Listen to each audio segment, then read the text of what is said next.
mask, man, it's time to rock. I had to find a way, I couldn't find a job. Couldn't find a prayer, couldn't find a God. Couldn't find a prayer, couldn't find a God. Black mask, man, it's time to rock. I had to find a way, I couldn't find a job. Couldn't find a prayer, couldn't find a God. Couldn't find a prayer, couldn't find a God. I woke up, then I logged in to that Urban X where they be flexing with that blog in. Put it down, cause my little homie called in. Had to bail him out, he in trouble with the law again. Black skin can't win in the white world. Seen a brother kill his own kid for that white girl. We ain't wanna go to school, but we had to. Every February it was scary in them classrooms. Shimmy y'all, shimmy yay. Old dirty bastards can't own dirty slaves, so they own dirty masters. Black Dot found a pot as a youngin', broke it down for his son, and now he serve it to the masses. Black mask, man, it's time to rock. I had to find a way, I couldn't find a job. Couldn't find a prayer, couldn't find a God. Couldn't find a prayer, couldn't find a God. Black mask, man, it's time to rock. I had to find a way, I couldn't find a job. Couldn't find a prayer, couldn't find a God. Couldn't find a prayer, couldn't find a God. Urban excellence, a product of my residence. From 40 to 44, Obama was the president. I told mama I ain't trying to go to church. I'm like Adam, every Adam is a product of the dirt. And I've been reaping what he sowed. I got the product, got the dirt. And I can teach you what I know, but then you got him put in work. You in trouble if you waiting on the government. I told my bro I make it out the hood, and that's a covenant.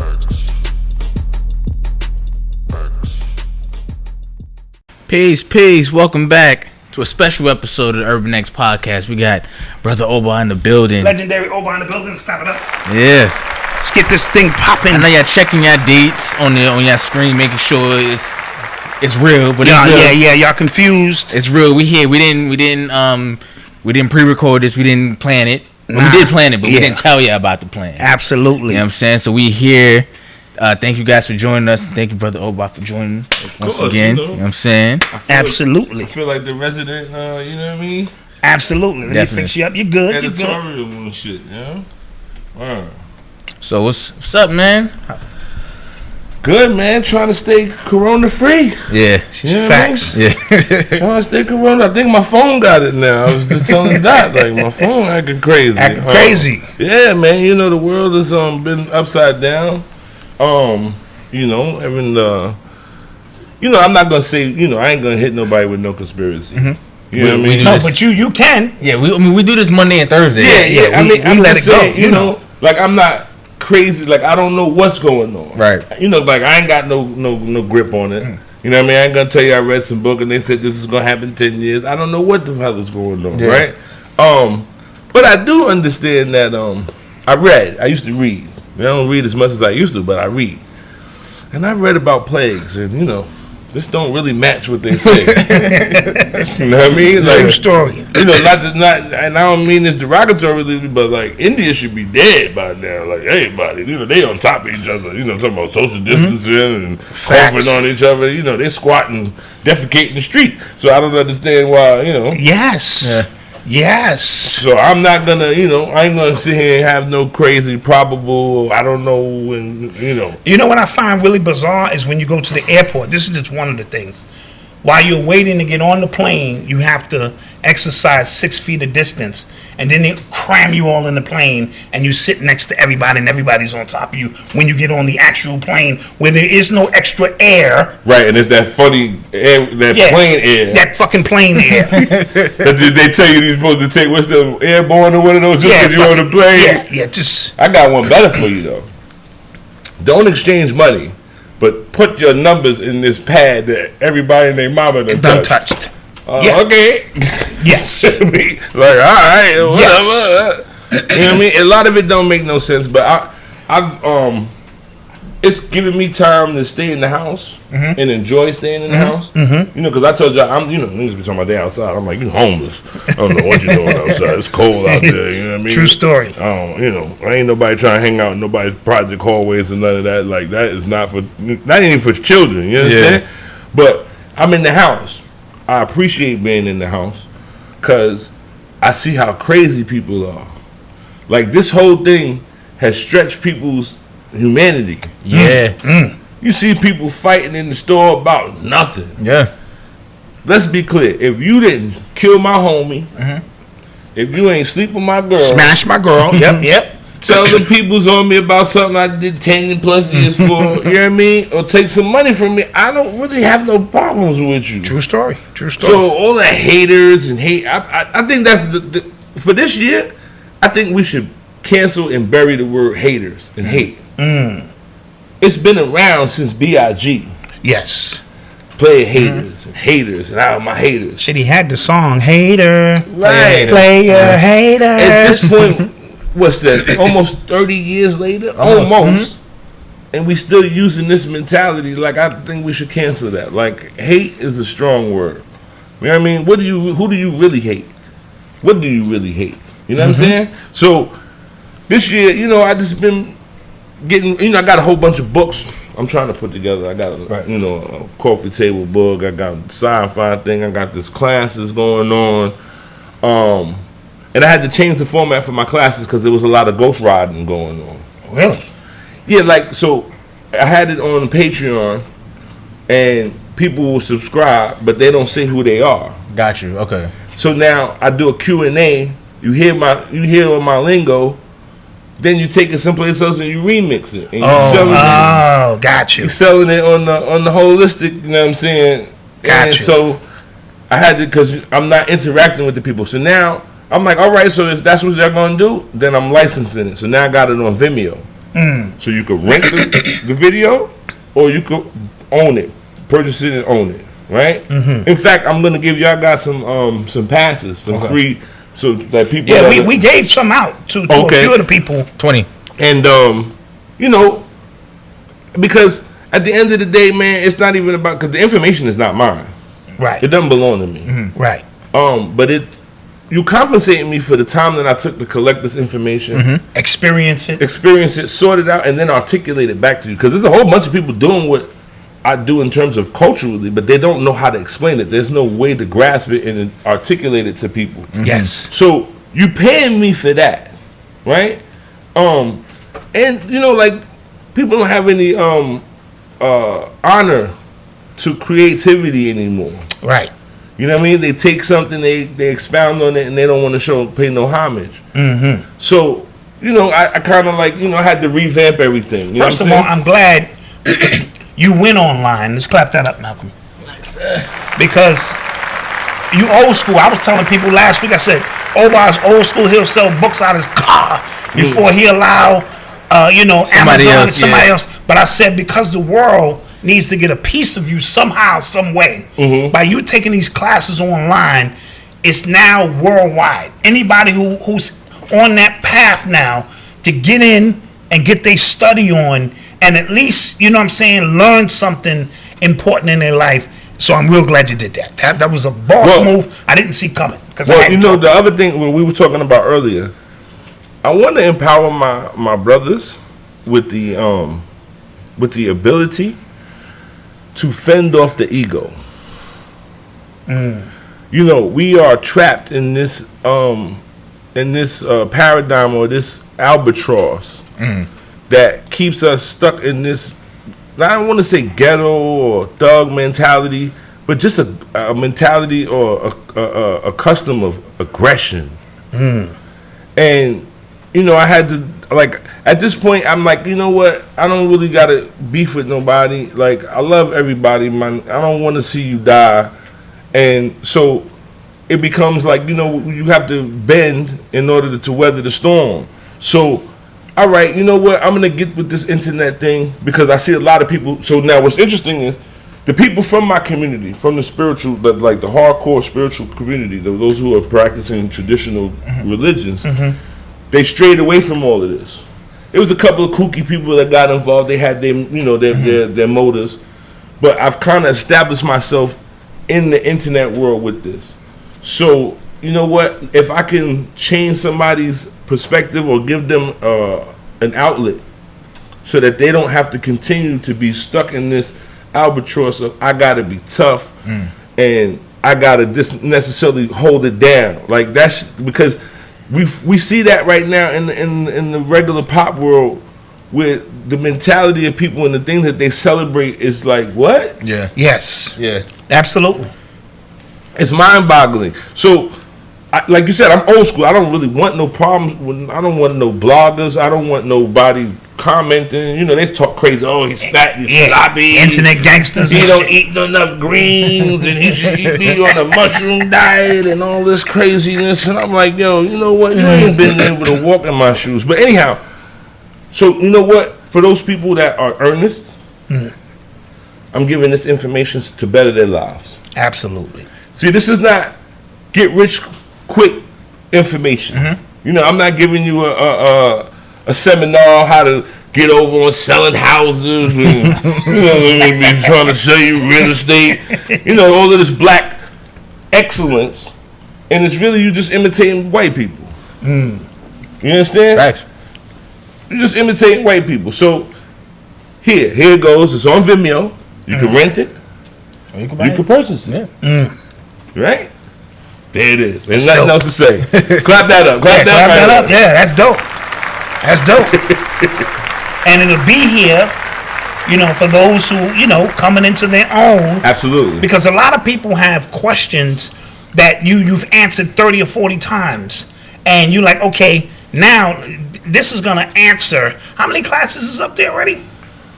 What, 30 classes? Something like 30 classes. 30 but we did classes. it for the whole, so you got to remember it was for every month.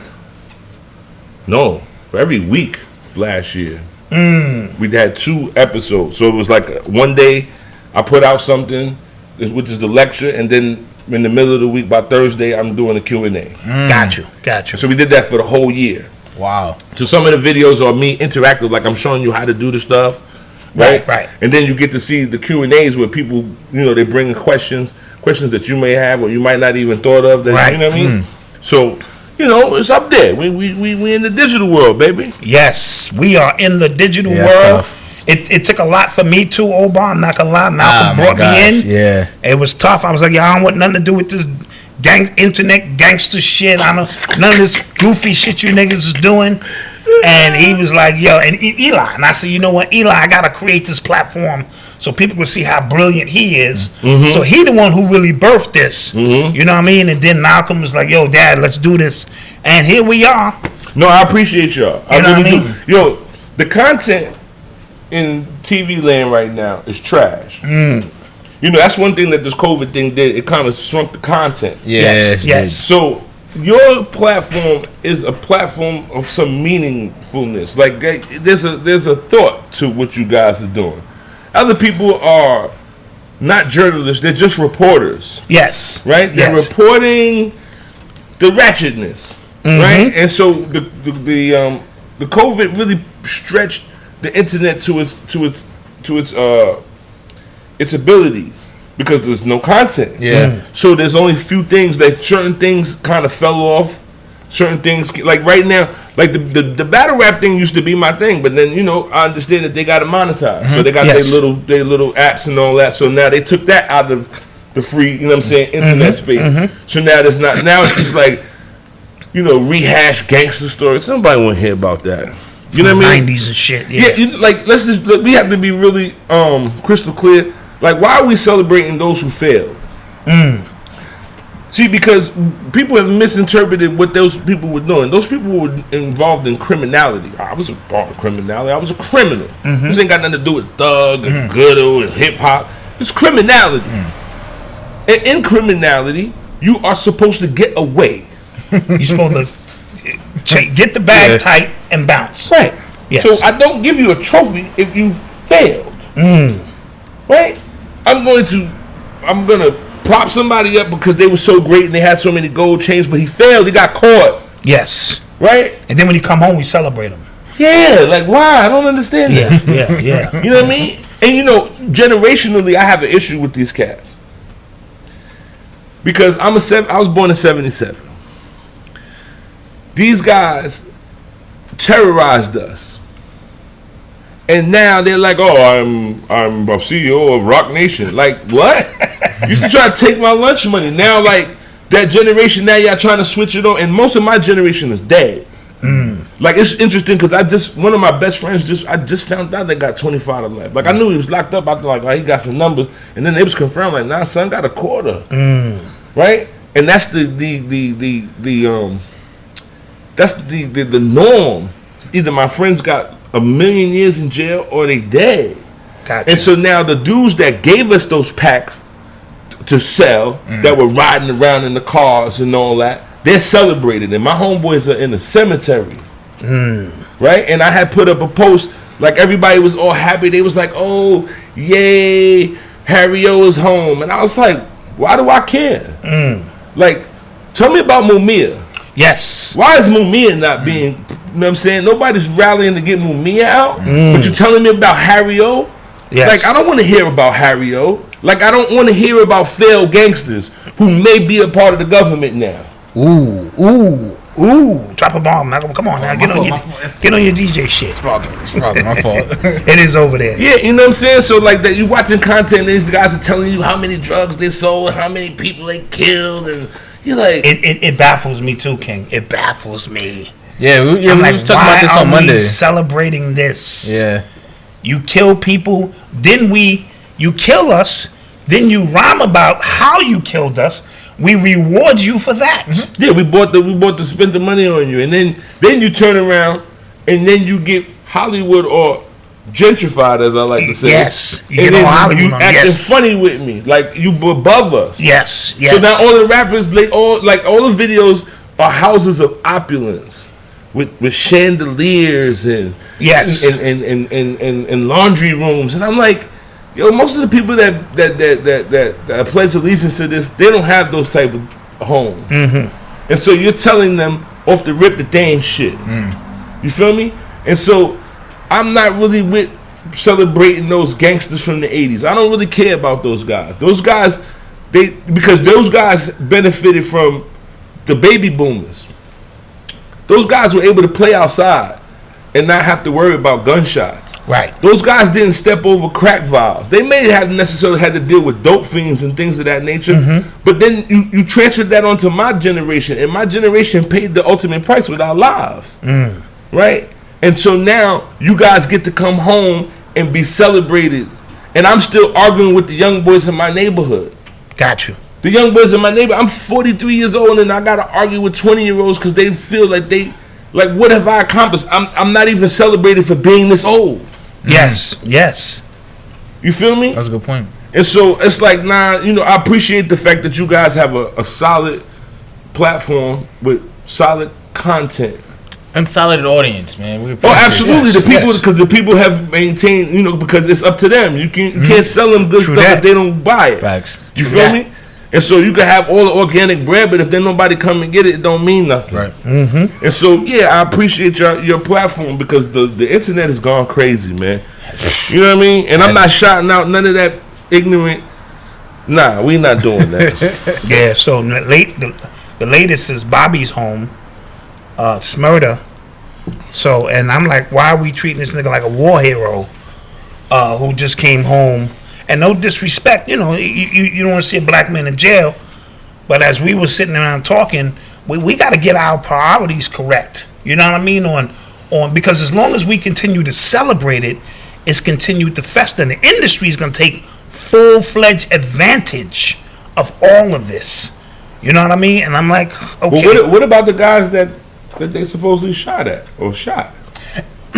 What about those guys? I always thought about that. I always thought about that when you hear something or you hear dudes in they zone with their people or whatever, and they talking about the ops or whatever, how they feel about them. I'm like, okay, but they probably feel the same way about you. You know what I'm saying? So where is the truth in that? I always thought that was a fascinating dynamic. But these kids, they say the ops. What are you talking about? Who is stopping you from eating? Right. Who has done anything to harm you that they should be your opposition? You understand? So this is why I'm like, I'm from Brooklyn. Yeah, Bobby, that's, he got a song, there's a couple of little ratchet words out there, so, okay. But he's not my hero. Because at the end of the day, he didn't take advantage of the things that were afforded to him in the beginning of his career. He already had a record deal. Yeah, what are you doing in the streets? Like, this is what I'm saying. Yo, let me explain something. Criminality. I only sold drugs because I had to, because my mama was breathing down my neck and the rent needed to be paid. And my mama was stressed out, dealing with the fact that she was overqualified for the jobs that they were giving her. You understand? Mm-hmm. And making enough money just to get by. You know what I'm saying? I'm in the streets by a pure virtue of the violence. Man, we talked about that. The violence is what gets people involved in the streets. I wasn't selling drugs. It's the violence that gets you in the streets. So now I did these things because I had to. I'm not a rapper because I have no interest in glorifying that lifestyle. And pause right there for a second, because there was a time, and I remember in the 80s, because I'm a little bit older, where the rappers, I mean the gangsters, real gangsters, first of all, they weren't proud about what they were doing. They were doing what they had to do, and they laughed at rappers. Yeah. They laughed, this rap shit. And then somehow it switched where the so-called gangsters, maybe for the process of washing their money, I don't know, because we were talking about the gangster Doc, mm-hmm. in which they were saying, well, now we got this money, we need to clean this money. Right. But then the so-called gangsters wanted to be rappers, and I think the lines kind of got crossed, where now that the so-called gangsters are rappers, they're rapping about the things that they used to do gangster shit, and then it spiraled out of control. Because you got a 12-year-old kid at home somewhere who never sold no drugs, never did none of that. I think that was just a result of the content of the music, because if I'm a real gangster and this dude I probably know from my neighborhood is rapping about something, he rapping about my life. I know that for a fact. Yes. And it's like, well, I actually did that. Why can't I be the one rapping about it and making as much money? Interesting point. And that's why I think the dynamic switched like that. Well, as we were talking at the table, mm-hmm. So we talking hip hop ancestry, right? Mm-hmm. Yep. Okay. So the first person we got to shout out is Black Benji. God bless Black Benji, right? Because if it wasn't for Black Benji, it wouldn't have been no Zulu Nation or nothing. Okay. Right. So the story is that Black Benji got killed over some gang shit. Yes. And which sparked citywide. Right. This was the core essence of what the whole Warriors thing was about. Right. Oh, okay. Black Benji's mother, Puerto Rican Benji, who was his light, went to Black Benji's mother, and Black Benji's mother said, "I don't want another mother to cry." Hence, the music became about not killing each other. Yes. Okay. Now, we talked about... And the way they battled was, you battled with, so instead of actually gunning each other down, we were battling with styles. Absolutely. Yes. Okay. Now, we fast forward, we talked about Scott LaRock. There being some funny business about Scott getting killed. Yes. Right? Okay.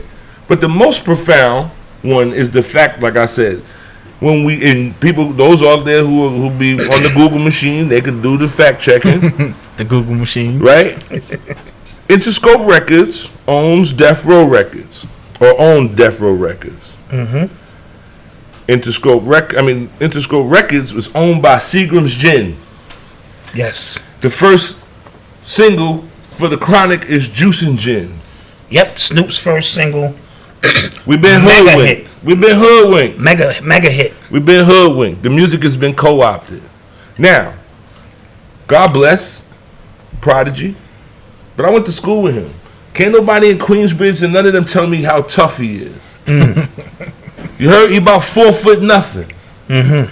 You heard? I went to school with him and Havoc. I went to art and design. So just so people know, so let's get my pop culture qualifications together. I went to art and design high school, right?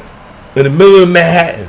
I'm from Brooklyn. So I was going to school with kids from the Bronx, from Queens, from Brooklyn, Manhattan, Harlem, Lower East Side, everywhere. So I went to school with Fabulous. He was in my school when I was there. Prodigy, Havoc, right? Some of the dudes that work for Echo, all of that was happening in my school. Got you. Right? And here it is, the music got co-opted for dudes to be... So like I said, I'm living in the projects on Gates Avenue, and Prodigy is from Long Island. You went, your mother and them had a dance studio in the school. You was trying to be like the guys that you was intimidated by. And you became that. And so now you sold that to the rest of the children to be this mutant that they became. And so here it is at 43 years old. I gotta necessarily come on the show with a button-up shirt because I'm 43 years old. You understand? Absolutely. And I have to begin to show my adulthood. And so, because there's a Peter Pan thing going on in our culture. You got grown men older than me. They were always older than me, and they look like teenagers. They got skinny jeans and fitted hats on. The belts tied real tight. Yeah, I don't understand. Chokers and shit. Yeah, like what's going on? I don't understand. Yeah, right. Yeah. So we got to give it up to Black Benji first. Yes, you feel me? And we talking about hip hop ancestry. Then we got to talk about Scott LaRock. Scott LaRock gave his life for what y'all bopping to, right?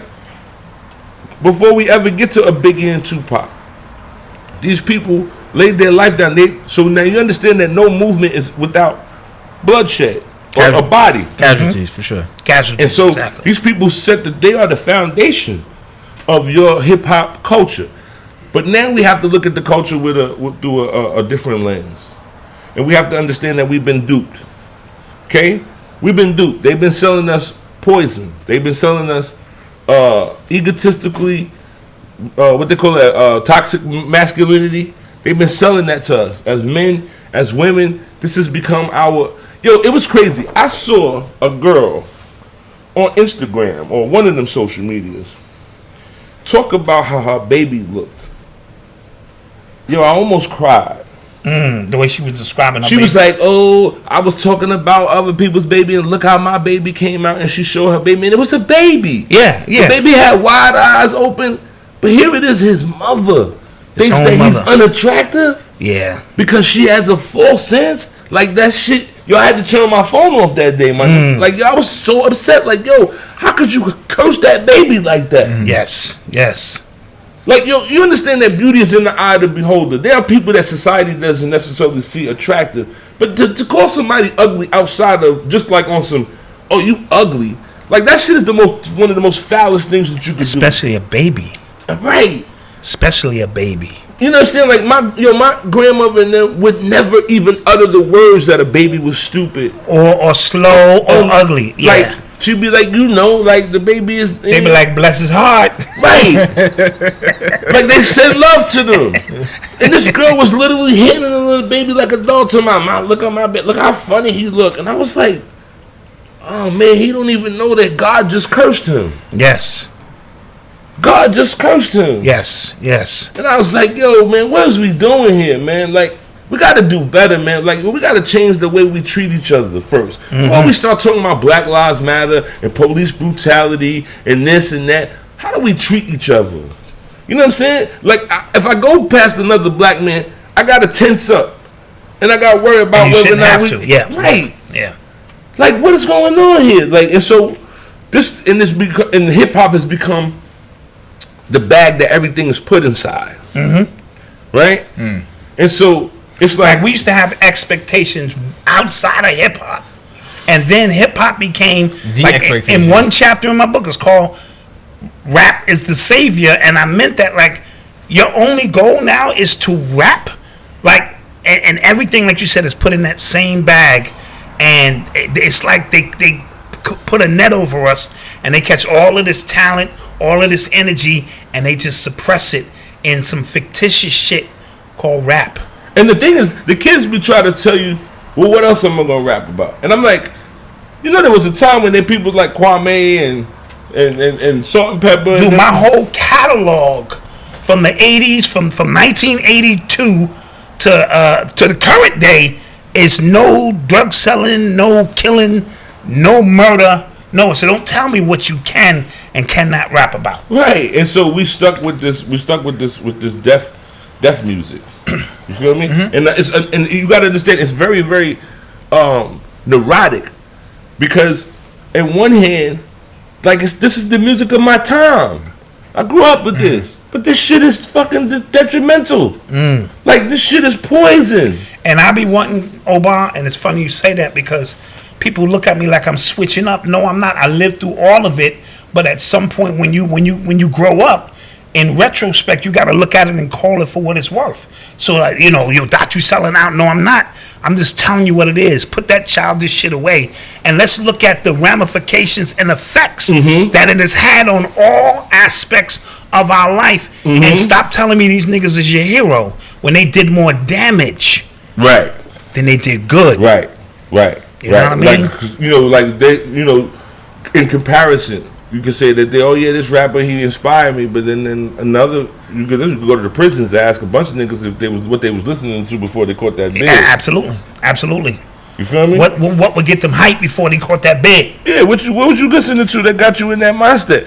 I saw a tweet and said they was really doing drive-bys to Earth, Wind, and Fire before rap. Exactly.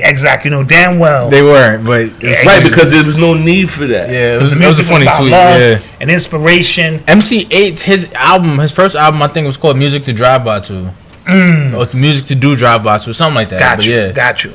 Right, and so now they gotta take accountability for that.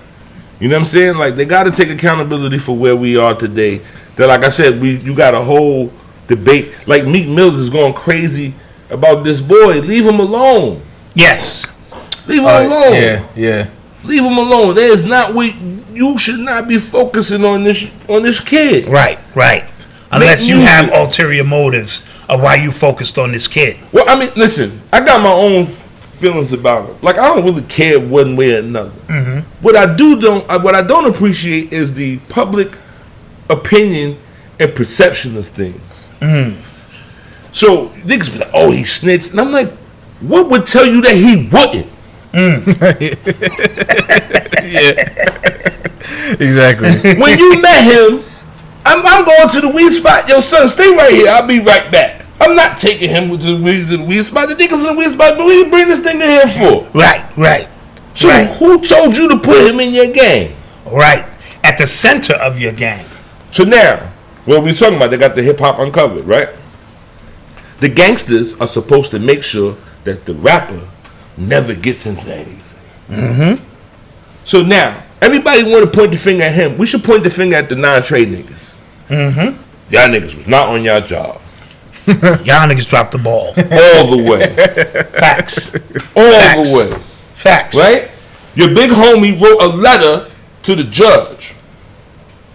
One of the big homies wrote a letter to the judge. Oh, please don't sentence me like that. My dude, you can't have tattoos on your body and talk like that. Yeah. You understand? I don't have, first of all, see, that's again, this thing has gotten way out of control. When I was a young man, the old timer said, hey, I wanted to get an earring, right? I got big ears. I've been called Mr. Spot all my life through public school, all through, right? That's why I've been scrapping all my life. I wanted to get an earring. Old timer said, hey, blood, that ain't a good idea. I said, why not? He said, man, you already got a face that ain't hard to forget.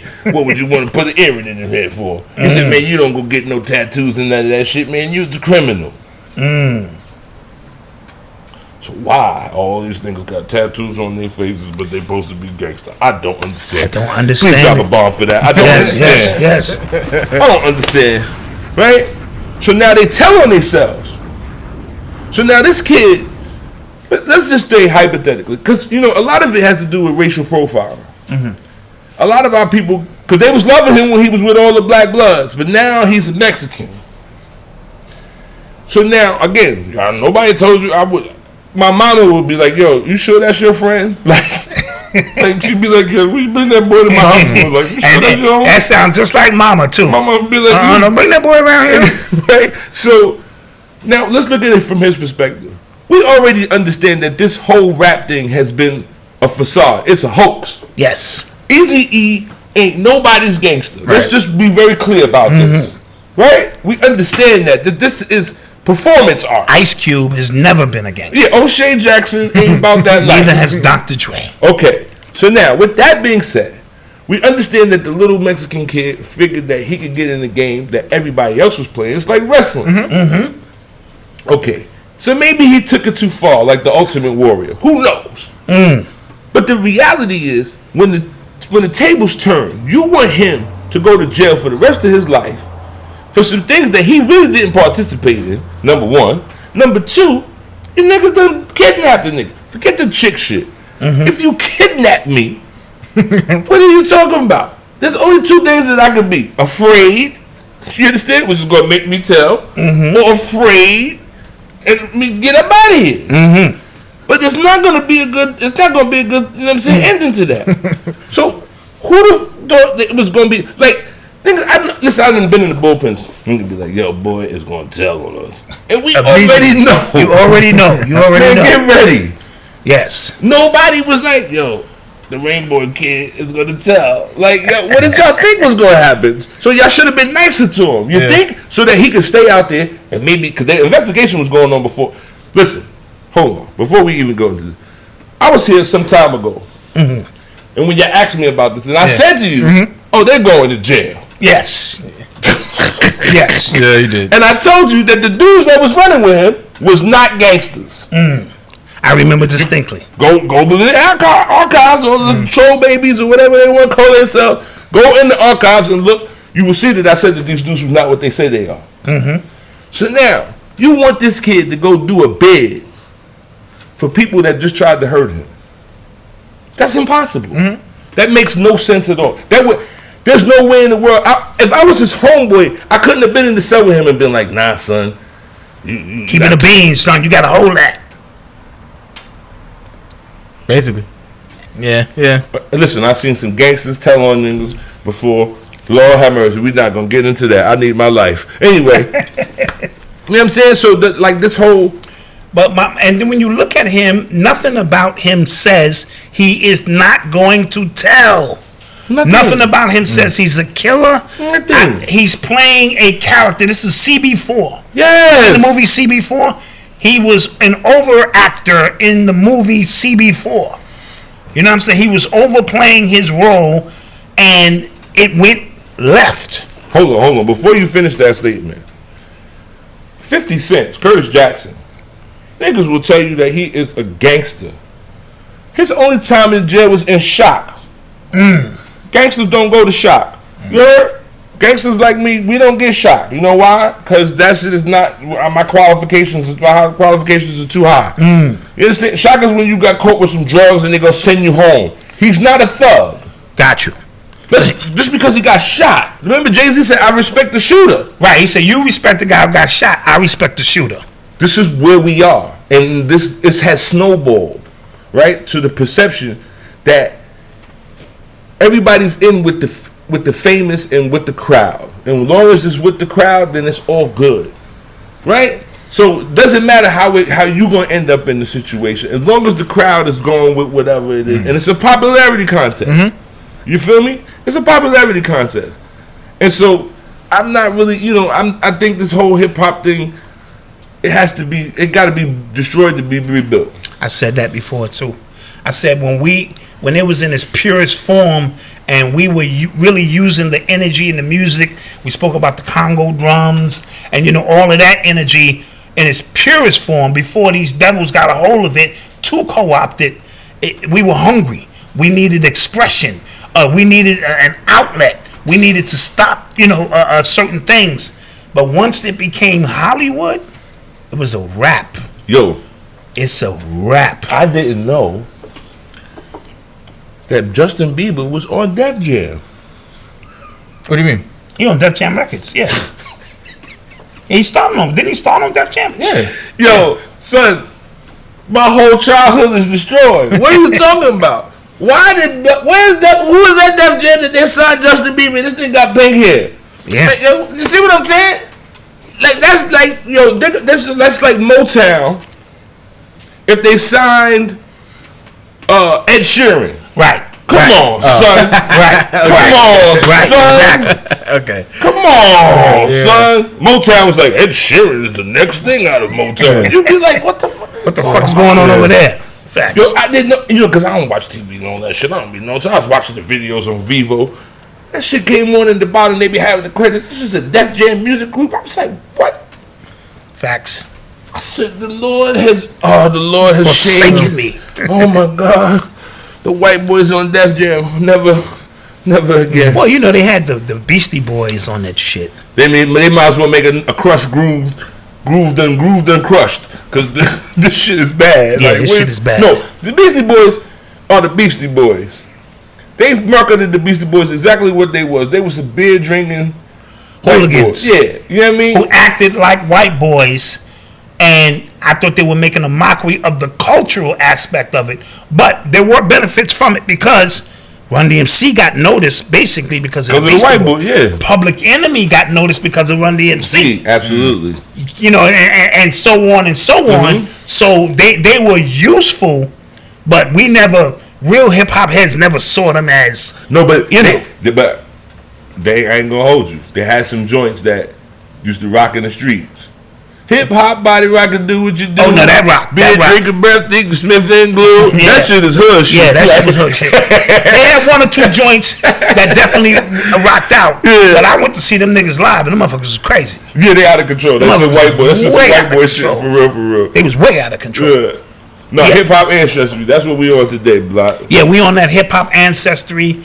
Like to shout out Keith Cowboy from the Furious Five, who most people say invented the word hip hop. You know what I'm saying? He passed away early on.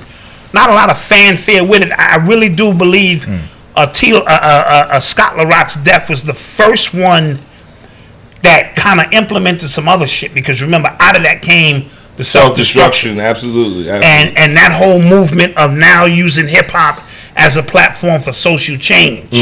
I didn't know that. Yeah, that came out of Scott LaRock's passing, and we'll get into some of those details. Well, a big rest in peace to Prince Marky D. Oh, absolutely. We spoke about that. Absolutely. Yo, let me tell you, man.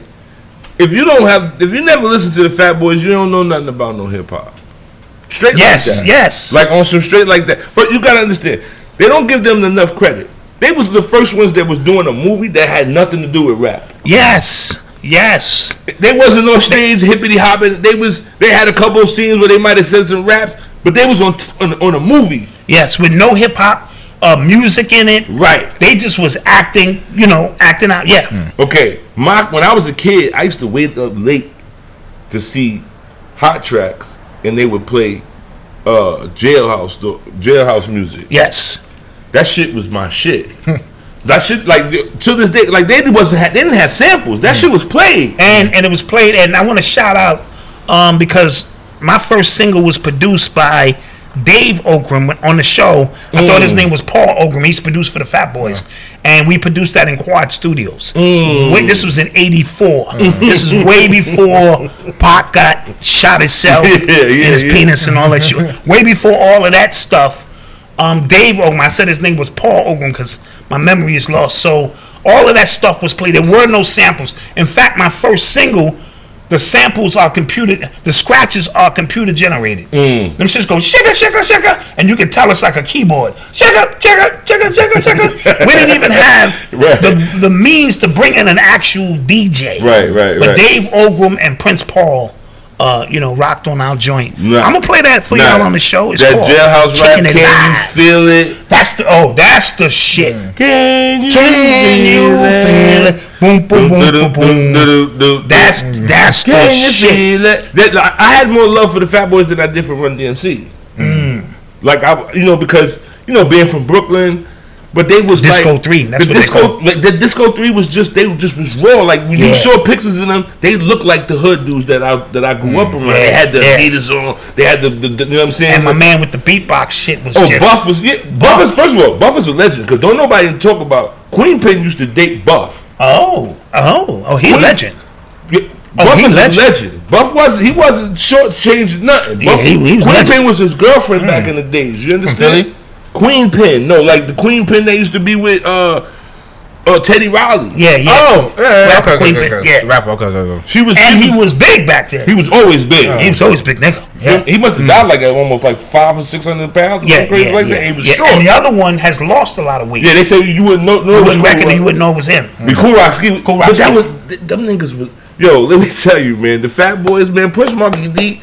I'm mad that again. So like all of this Vlad and all of these everybody they interviewed, they never interviewed these guys. And they never interviewed Houdini. Those dudes. Yeah. These are dudes like Houdini. First of all, Houdini is like You can't. So like, there'll be no Teddy Riley. There's none of those guys without Houdini because they set a standard for hip hop R&B. Yes, I named my group in 1987 Tall, Dark, and Handsome, really trying to mimic Houdini. Because they were clean, they was classy. So the whole concept of Tall, Dark, and Handsome. First of all, I'm all three of them, but I shared the moniker with some other niggas. You know what I mean? And you know, so our whole thing was when we looked at. First of all, you can't come out sounding like nobody back then or mimicking, but you can take a reference. So if we referenced ourselves, it was after Houdini because they were clean, classy, and they were blending a little bit of the R&B in with the hip hop. They had the dance moves. Yeah. One love. Yeah, those guys was, you know, on the thing. Oh, we gotta go to commercial break. We're gonna make the money, man. Get that money, man. We gotta pay these bills. We can Pay the bills, son. Pay the bills. Pay the bills.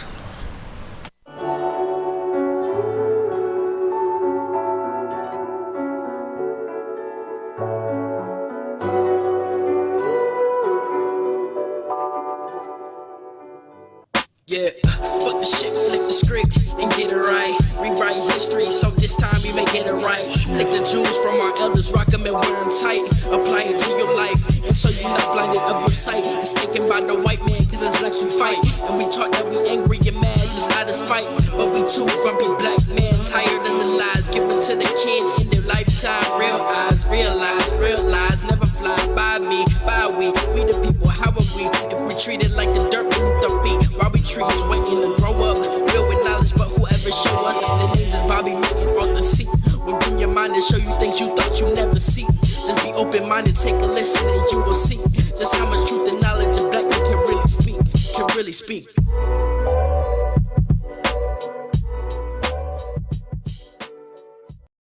Leslie O Voiceover's album collaborations are intros, interludes, spoken word, and skits customized to enhance the story the artist tells on their albums. He's even madder. Goddamn Mr. right. Producer, why are you so mad? Yo, I'ma keep it real simple for you. They ain't gotta like you as long as the hood love you.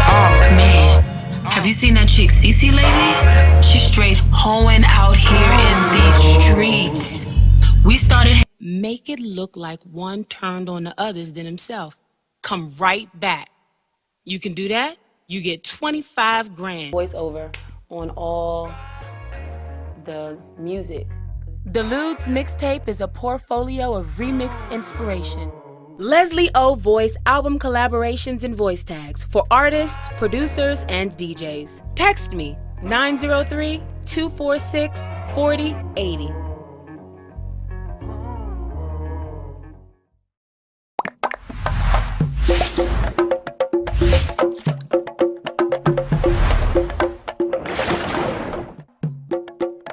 Apparel Theater with me, Oba.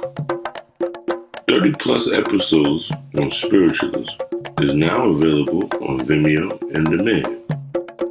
Topics include spiritual cleansing, how to build your first Boveda, succubus and incubus, witches, warlocks, and many, many more. Browse the OMIDINA Productions Vimeo page and learn at your own pace. All lectures are available to buy and rent. And once a month, participate in an exclusive live Q&As brought to you by OMIDINA Productions and hosted by myself, Oba Adedaya. Visit OMIDINA.com for details. See you soon. And we're back. And we back in the building. Shouts out to those black-owned businesses. Don't forget to support those businesses. Absolutely. Also, we have the 28 for 28 sale still going on right now. Oh, we definitely got that popping. At shopurbanax.com. And then you saw the last commercial with Brother Oba, and we have him in the building. Yeah, right so here. let's get right to it. Yeah, we got Kere on Amazon, man. Clap that up. You know what I mean? We got the coloring book for the children. Glass of Water Candle. I'm doing another edition. Okay. That's going to be on Amazon. Like I said, I don't have the time, and black people are impatient. Yes. Hold them up. Hold up that one, Malcolm. Yeah. So these are the books right here that we got going on. This is the coloring book, and this is the book on spiritualism. This is on Amazon. This is on Amazon right now. You can go to Amazon and find Kere. It's a coloring book for the children, man. This is me and Noble gonna get to it. This is big because you know, everybody talking about they want to be involved in these traditions, but what about your children? You know, like you gotta indoctrinate. See, that's the thing that when they talk about what's the difference between us and our ops, is that they are invested 50 years ahead. Yes. They thinking about their children's children. They thinking about yes. So we got to start doing that. We got to start, you know, like they say, you don't plant a seed with the expectation of sitting under the shade of such tree. But you do it for the future so that the future generations can sit under that shade. Yes. And so, you know, we got this like you said, you know, I don't like messing with Amazon and all that, but again, black people are impatient. Yes. Right? And we have been gentrified. And so now, because of Amazon and all of the conveniences, everybody's like, oh, black business, it don't, like, yo, you got to understand that black business doesn't have the amount of structural manufacturing support that other businesses have. And we had to learn that. So, you know, when you only move in onesies and twosies, that's cool. When you begin to move some weight and some product, you need infrastructure in place. Because you could drop the ball on that. Yeah, so that's what we talked about. That's why like black social media apps or black tech companies don't really last because they don't have the pockets deep enough to survive. Yeah. And so you gotta, like I said, I did this the coloring book. Before I go, we're gonna read a couple excerpts so that they see what the content is. Yeah, the last time we tried. Oh no, that's why I got the feathers in my head. I'm going to do today, baby. I'm doing my magic today. They wasn't going to stop this. You know, there's a couple people in there. They feeling some way about themselves. Like I said, we have retired the word hate. You know what I mean? They are, you know, they are prospectively. They are. What did I call it? Socially dyslexic. I love that. Clap that up, Malcolm. Get to work. Feel me? They're socially dyslexic. Socially dyslexic. Yeah, they can't see things the right way. You know how if you're dyslexic, you see the words backwards. They see situations backwards, and they don't see correctly, and so they be feeling some type of way. You know, I get a lot of slack for people, a lot of the newbies too, because they come with their own perception. Okay, so they're like, oh, I found out about Oshun. I gotta wear dashiki. And I'd be like, no, they're there, right? And they'd be like, I feel like I'm shooting down their aspirations to be Emotep and all that. And I'm like, yo, you gotta understand that people have been practicing this before you came along. And you have to. So then what happens is, this is the funny shit. So now, you didn't know that this existed. Your whole life you had your own perspective, and you thought you knew something. And then you find me, and then you're like, oh, there's other niggas doing that shit with you. So that means that you didn't know something. That's exactly. So now, why don't you continue to keep thinking that you don't know something? That way you can learn something. Right? So a motherfucker get with me and read a couple books and want to debate with me online about some Orisha business. I'm like, son, you couldn't even pronounce it 2 years ago. What you talking about? Right. We speak a lot about the first time Hoteppers, the born again Christians. These are the worst. First time Hoteppers, nigga, you know, put on a dashiki and some beads, and he just came into some consciousness. Or born again Christians. Oh Lord. Nigga, we was just in the club smacking ass together 2 weeks ago. Now you gonna tell me about Jesus. Now you gonna tell me about Jesus. Them right there, the first time Hoteppers, born again Christians, and there was one more I forget that we spoke about. Hold on. Let it be known here today on Urban X in 2021. Let's not forget. Nobody was talking no Congo business before I showed up. Nobody was talking no Congo business before I showed up. Everything was Kemet. Then they went and got the Queen of Congo and all that, whatever. Right? But they wasn't talking about that before I came along. Let's be clear. You could go back, it's timestamped. It's on YouTube. You can go back and check. Nobody was talking about no Congo or nothing. Now I get dudes be having Congos as their moniker and all of that. Let's keep it a bull. You're welcome. Yes, and my thing is this. I appreciate when I come into something amazing that changes my life, but you got to understand, you got to humble yourself. You got to get in where you fit in and go through the process and keep yourself open to learn. And you know, you get excited. I learned some new shit, so I'm ready to. Jesus is my Lord and Savior. And I get it, but come on, son. But see, you know where they dropped the ball at. I was talking with Knowledge Born. So in the beginning of the conscious community, right? When you got a tape or you went to a lecture, on the flyer or whatever, it said doctor. It said Dr. Henry Clark, Dr. Ben, Dr. Charles Finch, Dr. Jeffries. Yeah, Dr. Leonard Jeffries. Now we got Kooky 101. Oh, I went to Africa after I meditated and I astral traveled. Absolutely. YouTube scholars. Right? So let's be clear. I was the first one to give this game about this Congo business. And to be able to, like, would you say Bobby talked about Congo at all? No, because they talked about Paulo Mayombe. Right. And they bastardized it. Gotcha. Right? And him and his friend, they started selling, trinkets and things that they still don't understand. Like my godson is here with me today. He asking me questions about Congo, and he's initiated. So he done went through the initiation. What do they know? Right? And I have to speak on it because you are a culture vulture, because you receive monetary gain for symbols and things that you didn't pledge allegiance to. Well, I want to, in essence of Bobby, I got to say, Bobby was a poor man. But what he did do for me, and just speaking for me, I have to do that, he became just a reference point. So I didn't take it as if I need to follow him down some rabbit hole, but he was the first one to at least reference. Now, once you get a reference of anything, it is upon you to go and pursue that study. So I never saw, this is just me, I never saw Bobby as the expert in the field. Everybody in my life is a reference point. So he was referencing things that I needed to go study.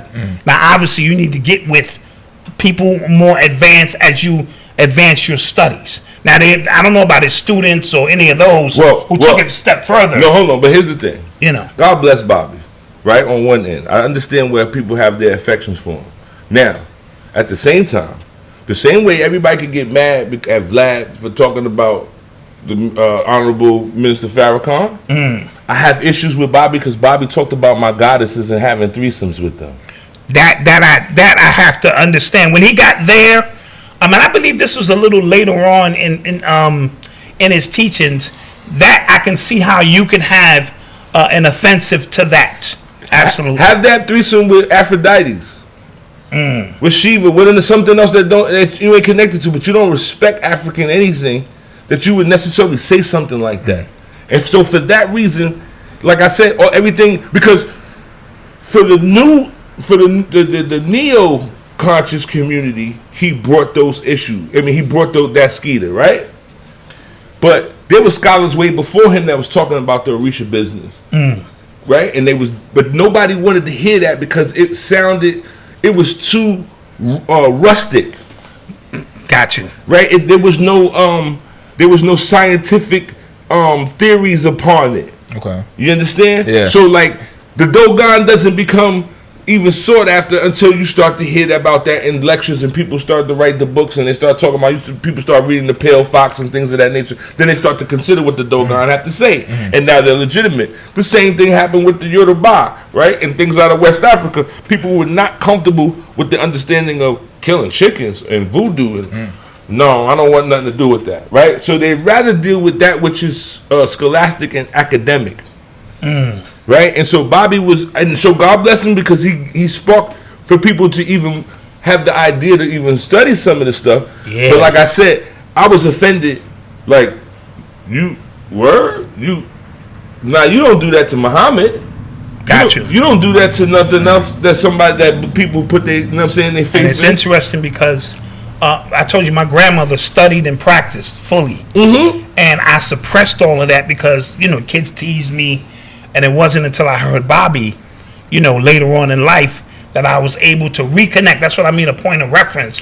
No. He reconnected me to those teachings. Everybody has their purpose. Watch this. At the same time, that's like Malcolm can listen to Rakim and not understand the nuances of Rakim the way I do because I'm more of an elite and advanced skilled MC who understands these processes. You know what I mean? So you coming from a whole different place, a whole different understanding, a whole different awareness. I know why you're saying son. Yeah, son. I would never. Even from a cultural perspective, Islam did a lot to decimate my culture in West Africa. Did a lot, but I would never get up here and disrespect Muhammad or Fatima or Bilal or any one of the prophets. Don't do that to my gods. Got you.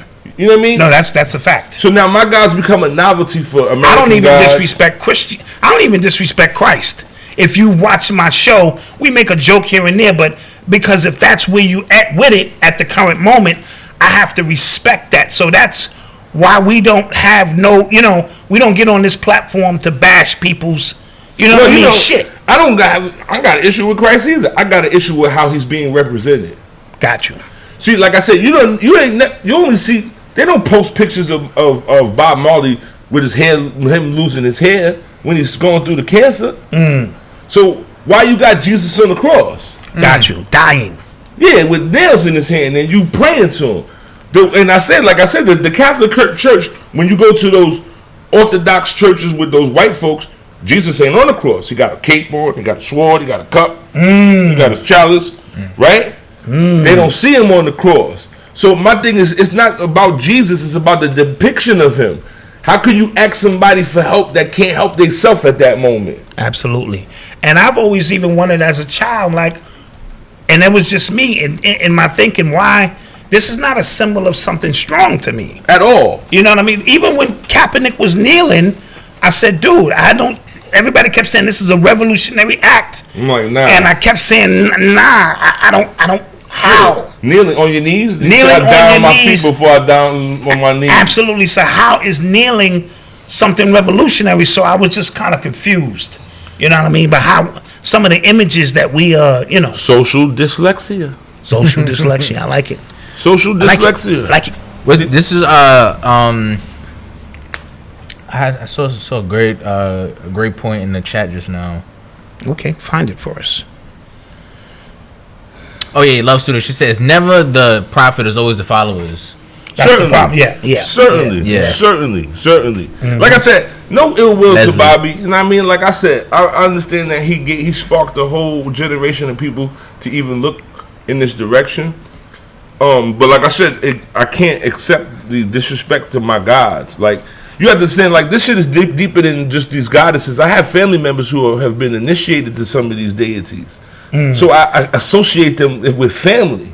So would that be equivalent? Because some of these people see Tupac as God. So. Oh, there you go. They gonna put me on the cross today. No. Some people see Jay-Z as God. And when you talk bad about Jay-Z, these people come after you, son. They do. Yeah. These people come after you. I want to say this. We have to allow people. See, this is the problem with this Messiah complex. You want somebody to do what you don't do, right? So that they don't get no trim, they can't get high, they can't have a good time, right? So you could do all of that, and then when they seem show fallible, you want to crucify them, right? So what happens is, this is why we don't have no progress right now, because we're still looking for a Messiah, right? Malcolm, come on, drop a bomb. Oh, my bad. We're still looking for a Messiah. Talking to our producer. Right? Oh. And so, you don't need a Messiah. I said this on the show, I'm redundant. The Nguz and Sabas, man, they gave us the 7-point plan. Unity, self-determination, collective work responsibility, cooperative economics, right? Creativity, purpose, right? Faith. They gave us all of these things. We don't follow them. We definitely don't follow them. Okay? So now, if you looking for somebody to idolize, that means that you don't have no self-determination. You heard? You ain't got no self-determination. You are not. You cannot dictate and qualify yourself. Facts. That's a part of knowledge of self. Well, that's the foundation of knowledge of self. Right? So now, with that, because like I said, you got collective work and responsibility. Do your part, and I'm gonna do my part, so that the collective can win. See, because if it take me to push a button, for you to press the next button, for Tony to press the button, him to press the button, I can't worry about what that do. I just gotta press my button. I'm worrying about what he doing. I'm pressing my button. I'm waiting for you to press yours, right? That's it. Yeah. But everybody is, so what happens is they want to idolize these people. So you want to put people on this pedestal. So now, I've been at Tupac Shakur because I'm like, the things that y'all are idolizing him for, those are false virtues. Those are false virtues. Like, just generally, if I tell Malcolm, look, don't fuck with Dot, he gonna do you dirty. But I introduce you to Dot, but I'm like, don't fuck with him. I come back a week and you and him is peace in the pod, and I'm like, yo, Malcolm, I told you not to fuck with him. The moment Dot do something wrong to you, that is not my responsibility At all. Yeah. True story. At all. And so the biggest capping that ever happened was the fact that he said that Big had something to do with him getting robbed, and we know that shit was a fucking hoax. And so another man who had children died for a man that didn't have no children. You understand? So now you want to put, like, that's what you want to lift up, but then there are other people who have certain skills that we honor them for those skills, and then we want to look for other things that don't have nothing to do with the skill that we honor them for. What do you mean? Tiger Woods is a good golfer. I don't care who he sleeps with. If he buys it, if he trades it for crack, that's none of my business. As long as he shows up on the golf course and does what he's supposed to do, that's all that matters to me. And so what happens is we be too involved in people's business because you want to necessarily idolize them and put them, again, you want to project all of your stuff on them so that they could be perfect, so that when they prove to be human, that you can burn them as the sacrifice. And then I also told y'all, we are guided by heavenly stars, but they cut us off from that and gave us the artificial stars. Yeah. The Tiger star, the Jay-Z star, and once them stars burn out, you burn out. Yeah. You know what I mean? So it's all a part of that process. Like, I appreciate the fact that Jay-Z's Moet bought half of his thing, but I'm not fitting to go. That does not affect me in any way, I shape, was hearing form, or some fashion. that is revolutionary. Yeah, this is for the culture. Like, and I kept doing the basic math and said, how the fuck is that for the culture? How's that going to move the culture forward? Hold on. So, champagne only comes out of Champagne, France. That's why they call it, as you said. Right? But France is receiving money from Haiti because they got their ass whooped. Man, get the fuck out of here. Yes. Drop a bomb to that shit. Get the fuck out of here. I don't give a fuck about them This Frenchies. is $13 to make. The niggas sell them just for $500. Yeah, they fucking grapes. Yeah. Because they imported it from some stinking ass neighborhood, from some stinking ass Frenchies. Now I gotta pay all this money for this bubbly ass fucking seltzer. Well, get the fuck out of here, man. Facts. And how does that move the culture forward? I'm still trying to figure that one out. So now let's talk culture. Let's talk hood culture, right? Why did niggas start drinking champagne in the club? Celebrate their wins? No. Or their losses? No. Gangster shit. Real gangsters know this. So back in the days, you should go to the clubs, right? I'm talking about like right after the days of like Red Parrot. I'm talking about like days of like the Red Zone. What you call it? Skating ring, all of the house clubs and all that, Mars and all those type of things, right? At those times, people didn't really drink. You went to the club to dance. Right. Okay. So now we get to the hip-hop club era. We're talking about the days of the Muse, Home Base, Sticky Mics and all that, right? So a lot of the gangster niggas that used to start trouble was always like 4 feet high. Little niggas. Little niggas. They be throwing up. And they used to get into it with the bouncers. Back in the days, the bouncers in the clubs, they worse than the police. They'll wet you up, mash you out, throw you out. So what happens is the gangsters used to be like, all right. So first you used to be able to buy a beer, but in the Muse they used to throw beers at Funkmaster Flex. That's a fact. They used to throw beers at Funkmaster Flex because you used to scratch the records too much. Niggas would be in there trying to dance. Yeah, Funkmaster, you know what I mean? Niggas like, man, play the fucking record. So they would throw the bottles. So then they got it. They're like, nah, don't get them the bottles. They're gonna pour it in the cup. So then the gangsters, because they selling drugs and they robbing people, they're like, yo, let me get that $60 to $70 bottle of champagne. Let the girls drink it. At the end of the night, when the bouncers get frisky, wow, it's a weapon. You ever seen somebody get hit with a champagne bottle in the club? Shit's not nice. Wow. That's the culture. Not just because nobody likes dried up crushed grape. Get the fuck out of here. Wow. Get the fuck out of here. Niggas need a weapon. We used to do, the way we used to get him with the 22 is, my man would act like he had a broken foot, and he'd have a cane, and in the timbo he'd have the deuce, and they would search him and everything, let him in, and when we get inside, he could reach in and get the deuce, put it in his pocket. That's how we used to get in the spot. Shout out to my niggas from Marcy Projects. So they used to, when they got the metal detectors, right? You take your hat off. So niggas, before we get in the club, niggas would buy a double mint and open the double mint and take take 2 pieces out and put the gem stars in there. And then when we go through the thing, you go through the mag, you take everything out your pocket and you put it inside the hat. And it goes on the side and they're going to go through the metal detector. That's my shout out my niggas from Marcy P. You heard? I'm dropping a bomb to that. Now I'm giving y'all real culture. This is real hip hop culture. Clearly. You feel me? This is what they ain't gonna tell you. So all of this champagne shit, I don't give a fuck about them niggas in France. Fuck them Frenchies. You feel me? Fuck them Frenchies. I'm glad that Jay-Z he came up with some money. It don't do me no good unless he's looking for me to help me do my little fucking animated series or do the sci-fi book. Facts. You know what I'm saying? I'm here. Yep. I got a whole bunch of stories. You know what I'm saying? But other than that, okay, that's clap it up. But that's not a win for the people. Right. You understand? But if you listen to some of these, J. Walker made a straightening comb for black people. Yeah. And became rich. White folks didn't make her rich. Niggas made her rich. Yes. For a product that they could use. She actually stole that, but that's neither here nor Hey. neither here nor Hey. Don't you take Madison J. Walker's motherfucking rights and motherfucking Black History Month. Don't you start no shit. in the middle of Black History Month, Malcolm. Let the sisters go. She stole it from a black woman, though. Hey. That's between black women. Okay. Ain't got nothing to do with it. You're right. My fault. I'm out of here. That's in the living single. That's in the living single group in Clubhouse or something. Oh man. Yo, stay tuned in with us, man. We're gonna rock for a little bit. This is called Hip Hop Ancestors. So again, we talked about Prince Marky D and his contributions after Fat Boys. Real love.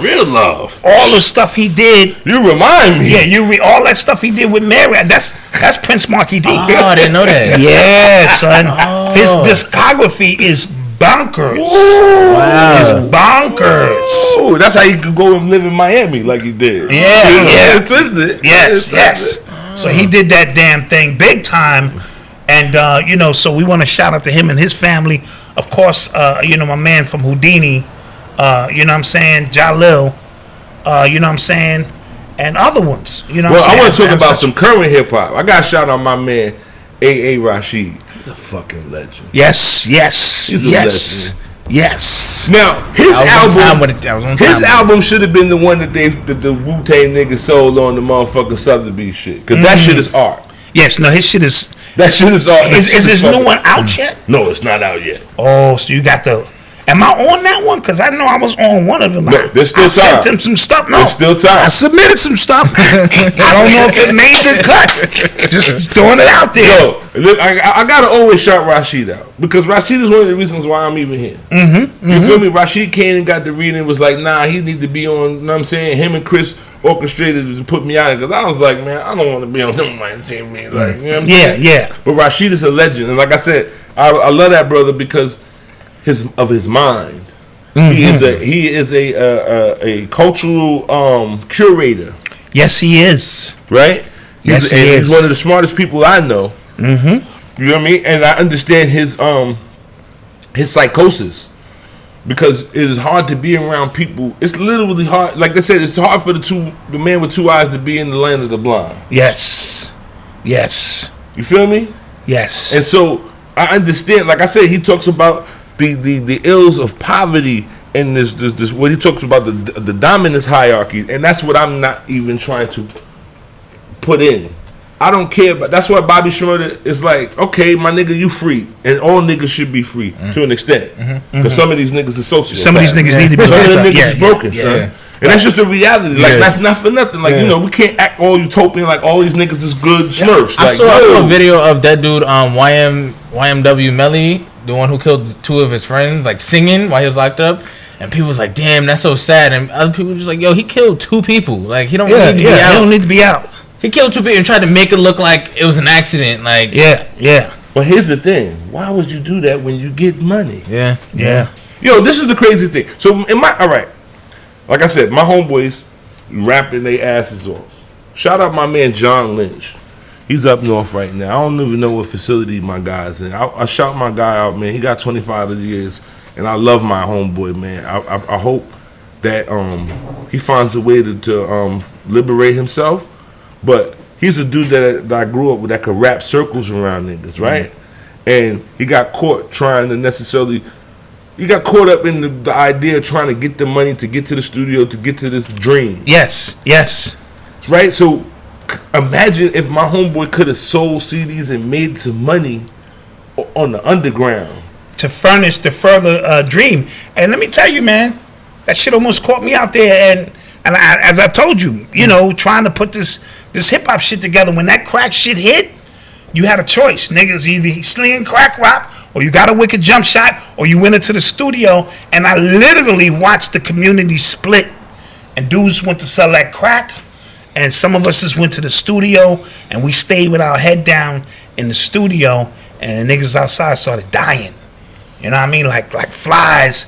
And, it was a real tough situation. So when you're trying to get to the bag so you can get to furnish the talent so you can get to the bag, and you get caught in the middle of that, it becomes tough. Yeah. So this is why I don't understand the new generation. The world is flat now.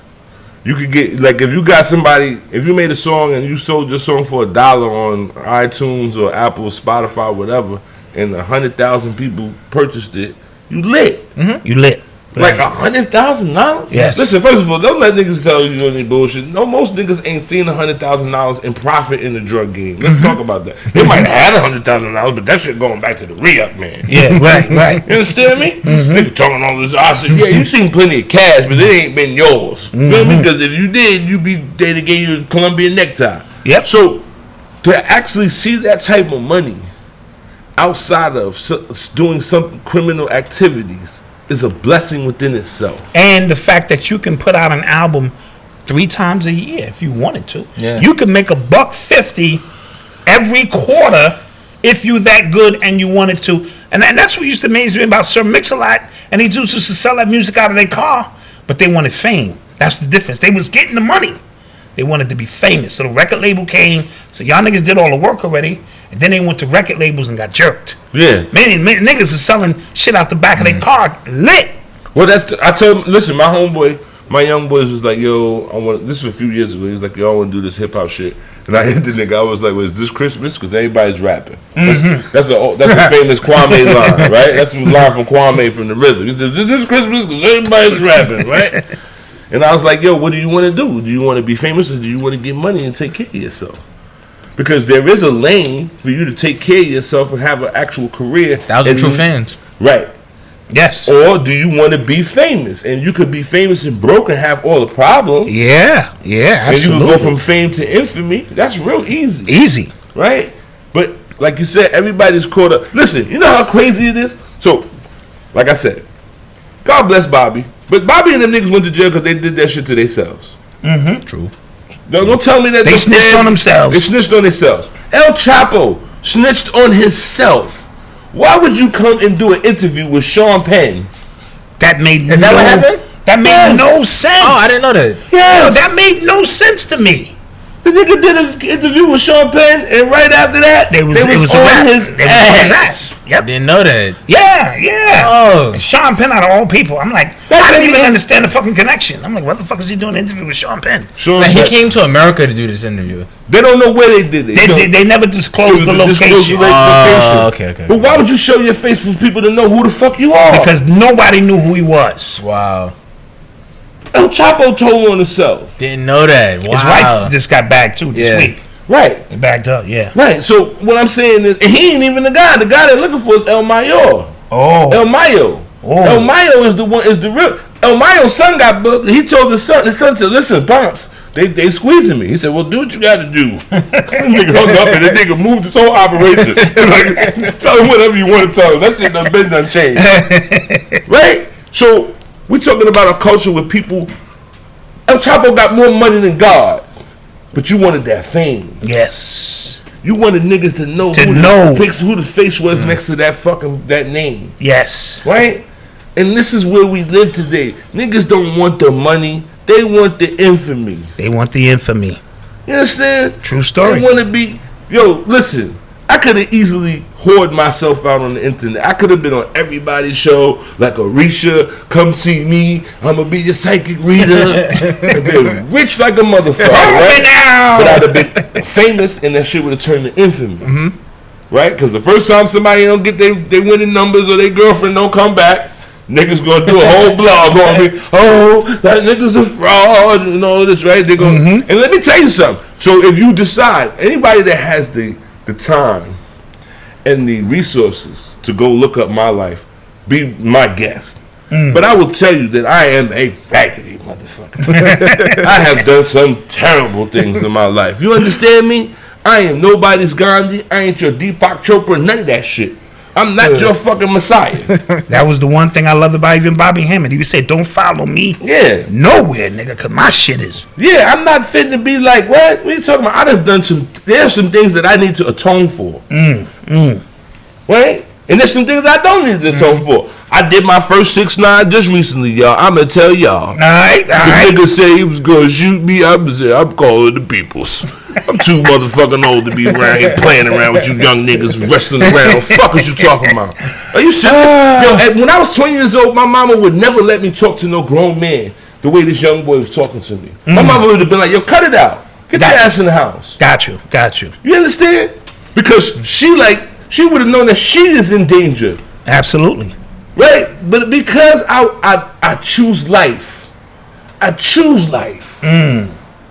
You made a conscious effort to live. Yeah, I choose life because it's easy for me to do that other shit. My rap sheet is king size. So you call 12 on that nigga. Hit the bomb. Motherfucking right, nigga. Call 12 on this nigga. Yes, 12. Come get this nigga. And whatever nigga feels some type of way, then I ask you. Let some niggas be in front of your motherfucking house talking that gangster shit and you pop one of them niggas and you in them green walls.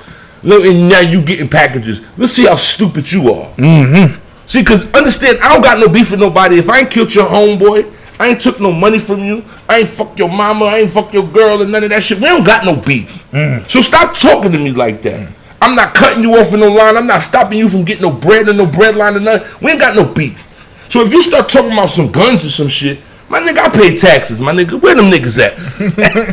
Fuck out of here. And so I'm looking at these niggas, they was on Drink Champs. This nigga Uncle Murder was really having a fucking issue because Pharrell said, I'm calling the police. Get the fuck out of here, Murder. You's a bitch ass nigga. You ain't really about that life. What you talking about? Because if you was, you wouldn't be on TV. Check. See, because real gangster niggas, I know niggas that had game, they could play basketball, they could rap, they could do all kinds of things. And them niggas like, nah, nigga, I'm out here getting this bread. And they were clear about it. My best friend got 25, got triple life. Fuck all that other shit. I got a homeboy right now that's on triple life. He chose that. You understand? He chose that. We had a conversation like, son, he's like, man, fuck that. And he made his decision. And he got to live with the consequences. Absolutely. I choose life, my nigga. I like to stick my feet in the pool and some beach water. I'm not fitting to go to jail for some fucking broad who don't know how to fucking raise her son. Absolutely. And then she on TV telling you how a good kid he was after you done put this nigga in a box. And he was good. And my son was good. Yeah, she swore it, but never be dumb. He was a bum. He asked for it, so fuck him. You heard? Like, real talk. And so I'm trying to understand how niggas be trying to justify this gangster life. I'm 43 years old, my nigga. I put way too much work in to be hanging around with some 20-year-old. Absolutely. Who live in his mama house. Man, get the fuck out of my way. Absolutely. You understand? And Absolutely. this is what's wrong with our society. This is what's wrong with our community. That the young boys don't respect a black man. Yo, my nigga, if I see you live this long, my nigga, then you must have done something right. Absolutely. You in your 40s, how do I get there? You understand? Between the police, other niggas, fucking drugs, and disease, why the fuck do I gotta necessarily qualify myself, nigga? You don't know how to piss straight. Facts. It's tough. And get the fuck out of here. And that's because niggas didn't take care of their babies. Because there's some nigga who made the wrong decision as opposed to thinking about his baby. See, I don't have no kids. That's mine. Right? But I think about the people who would be affected if I was to go away. I got godchildren now. Niggas that they looking for me to throw some shells to save their life. What I look like being in the jail and niggas coming to see me talking about, yo, Padrino, what's good? Yeah. Man, get the fuck out of here. Facts. You feel me? Over some shit you could have avoided. Yeah, man, nigga, I'm calling 911. Someone please call 911. Fuck is these niggas talking about? Crazy ass niggas. Fuck is you talking about? That's what you paid them for, motherfucker. Instead of letting them niggas shoot you, you better send them niggas to shoot somebody else. Oh, fuck out of here. That's funny. That's funny shit. Are we going to commercial? Yeah, we got another commercial break. Let's go to another commercial break. Y'all relax, man. Stay in the house, man. We're going to rock out with y'all. Yo, what's good, everybody? I'm your guy, Terrius. I'm D. Morris, man. And this is the Rhythm and Views Show.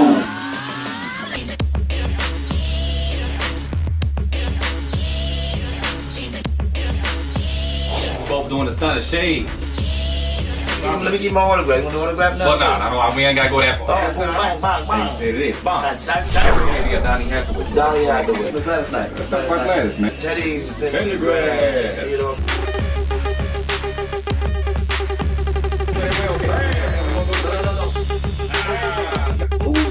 Hey, y'all gonna see why they call him D. Morris. What's happening? We're on the rails. What I suck, I can't get you with this shit. And what we gonna do? Catch you on the B-side. Yeah. Hello, wealthy family. This is Ascending Infinite Goddess Shanell, and I just wanted to come and connect with you, share some of my time and energy with you, and let you know that despite what you may be feeling during the spiritual journey, you are not alone. I know it may feel like you're going crazy because that's how I felt at the beginning too, but know that you have your entire spirit team, your ancestors, your angels, your higher divine self, just waiting to connect with you. So if you're looking for confirmation or you're looking for some answers, you're looking for someone that can help you on this spiritual journey path, visit my website, www.ascendinginfinitegoddess, and let's grow together. I'm here to help you. Thank you for sharing some time with me, wealthy family.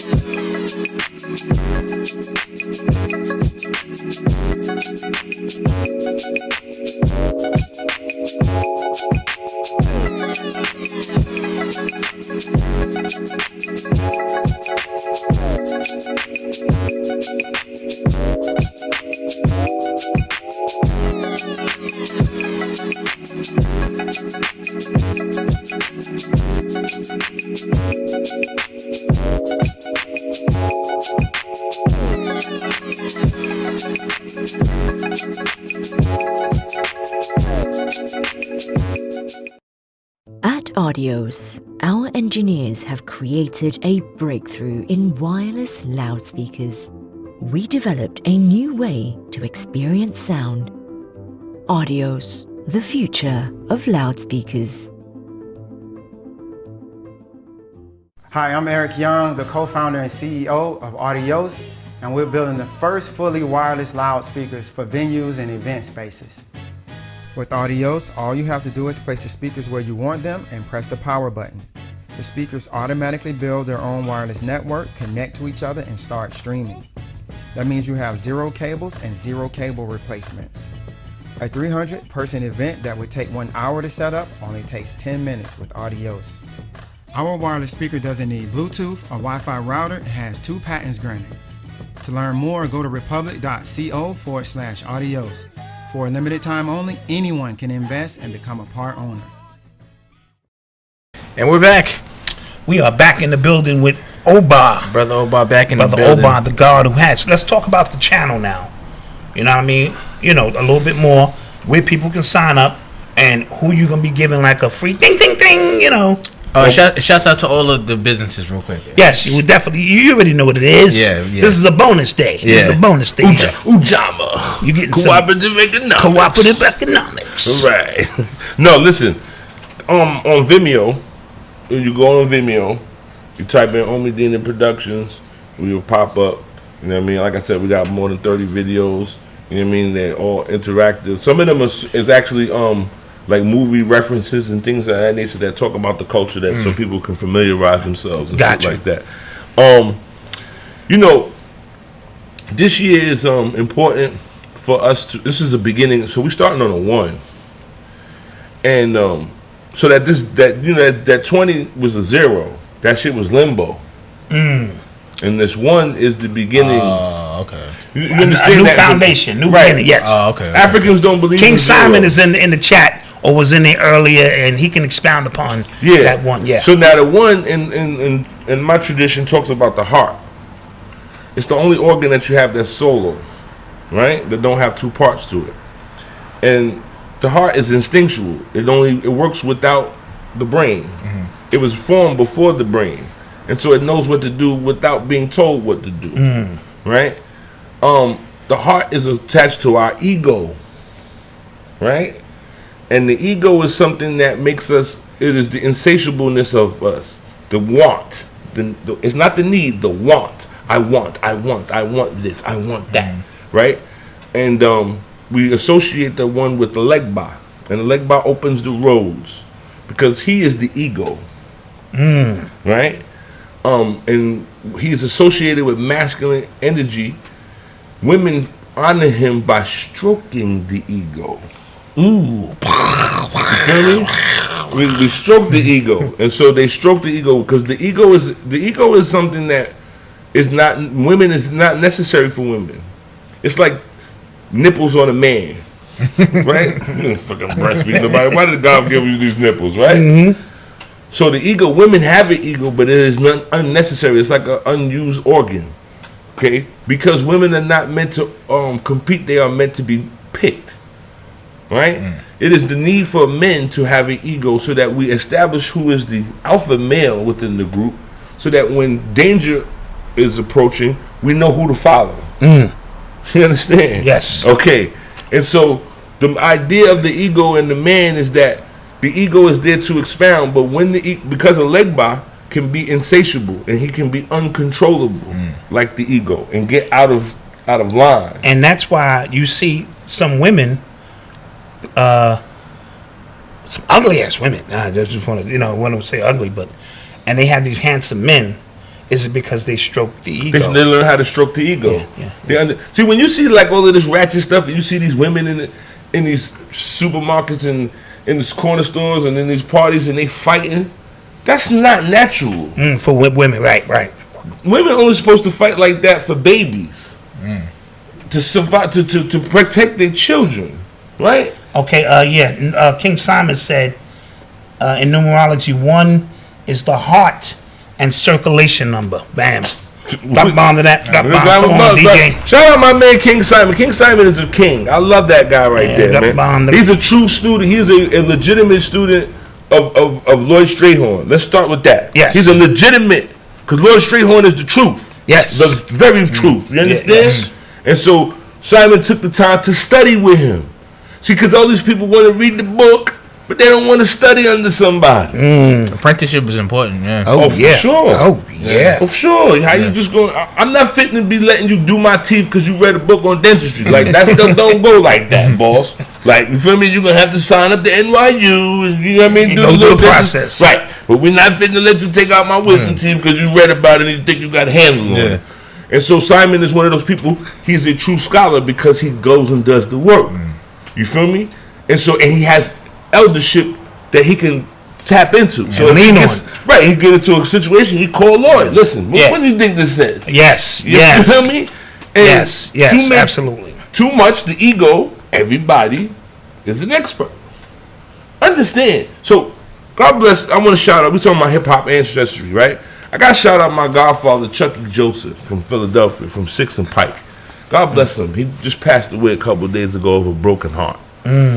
Right? He is my godfather in the drum, because the drum there's a drum that has a specific fraternity within our tradition, and you have to learn how to drum. Women are not allowed in this fraternity, and he initiated me in his house, right, in his lodge. And he passed away just recently. Like I have to get prepared to go do the ceremonies and stuff like that in Philadelphia. Now Chucky is a phenomenal musician. He's one of the first African Americans. He can play any drum. I'm talking about any drum. You see the little drums that the Indians play, but he play all of that shit. And he plays regular instruments. I'm talking about playing guitar, all that. This nigga is a phenomenon. But he died from a broken heart. He died because he made children with women who would not allow him to see his children. Okay? And when his last wife took his children from him, he began to just drink himself to death. Right? And I want to shout him out and let his spirit know that I acknowledge him always and forever. Here's a dude that, we're talking about hip-hop. This is a dude that is entrenched in traditional music, which is the core for hip-hop. The idea of call and response. Yes. Right? Call and response. Like, so, you know, they have different African traditions that people brought over here in terms of, like, aesthetics, where you go to the drum class and they be drumming and the girls be dancing. But there's nothing attached to that. In our tradition, the songs are attached to deities and morals and all of that. So here's a guy from Philadelphia, from North Philadelphia, from 6th and Pike. I'm talking about a badass neighborhood. His mama had him playing drums since he could sit down. And he taught me a whole lot of things. This is the most gentlest man I ever met in my life. Like a real Mr. Mom. You know what I'm saying? Like when he was with his children, that's the happiest I ever seen him. He was like a bear, like with his cubs. Yeah. Right? And his last wife took his children from him and moved away. And he just literally had died of a broken heart. You know what I mean? And I want to shout him out because, you know, that was my godfather in Anya. He was my godfather in the drum. He was the second African American to receive those sacred drums. See, the drums are sacred to us. So there's the ceremonies. Not everyone is allowed to own the drums or play the drums. He's the second African American that was allowed to even go to Cuba and bring those drums back. Right? And he didn't get to fulfill all of his mission. So now me and my god brothers have to do all of these ceremonies to try to maintain his legacy, right? And so this is what ancestry is about. It is about moving forward, taking the relay to the next level. Somebody passes you the baton, you got to run, and you got to do your race. You understand? And so I just wanted to shout him out, man, because I love that guy, man. Clap that up, Malcolm. Clap that up, you know please. What I mean? Everybody to know my godfather OMIDINA, man. Yes, you know absolutely. And as we were speaking about the drum earlier, we were having dinner and we were talking about the cadence. And so I want you to speak on the cadence and why that cadence became important to, you know, synchronize us here in this time. Well, okay, so you have to understand that all the modern music is affected by Congo music and motifs. The Congo have what became categorized or labeled in Cuba as what they call the clave. And the clave is a time setting that goes bop bop bop bop bop bop bop bop bop bop. Now that timing is what is used in all music. So Dot being from the studio, this is what they talk about bars. 1, 2, 3, 4. 1, 2, 3, 4. Right? There's 4 bars in a bar. Right? Okay. So now, this is the method that gave structure to all of modern music today. Now, Jelly Roll Morton, the famous jazz musician, in the turn of the century, took the clave and inserted it into jazz, and it became the standard of jazz time. Now this rhythm, you can find it in every rhythm that you listen to music to today. So that you go 1, 2, 1, 2, 3. If you listen to another music and you play that on top of it and superimpose it, you will find that it will be on time every which way. Okay. And they say that the clave is part and parcelly connected to the heartbeat. Right? It is the rhythm of the universe. Okay. Which gives you enough time to create the bars and the structure for you to have a call and a response. You understand? Yeah. So this music, Congo music, it changed the world. So you understand, like, Louisiana is very, very important in all of popular music today. My uncle, who's a jazz musician, my uncle used to play the saxophone and the flute. My uncle used to say that the father of modern music is Louis Armstrong, right? Louis Armstrong gave us the bridges, right? He gave us contemporary music, right? The second father of music is James Brown. Boom. Drop that bomb. God damn it. Let people know in there. James Brown did not have a colloquial education in music, right? He could feel it.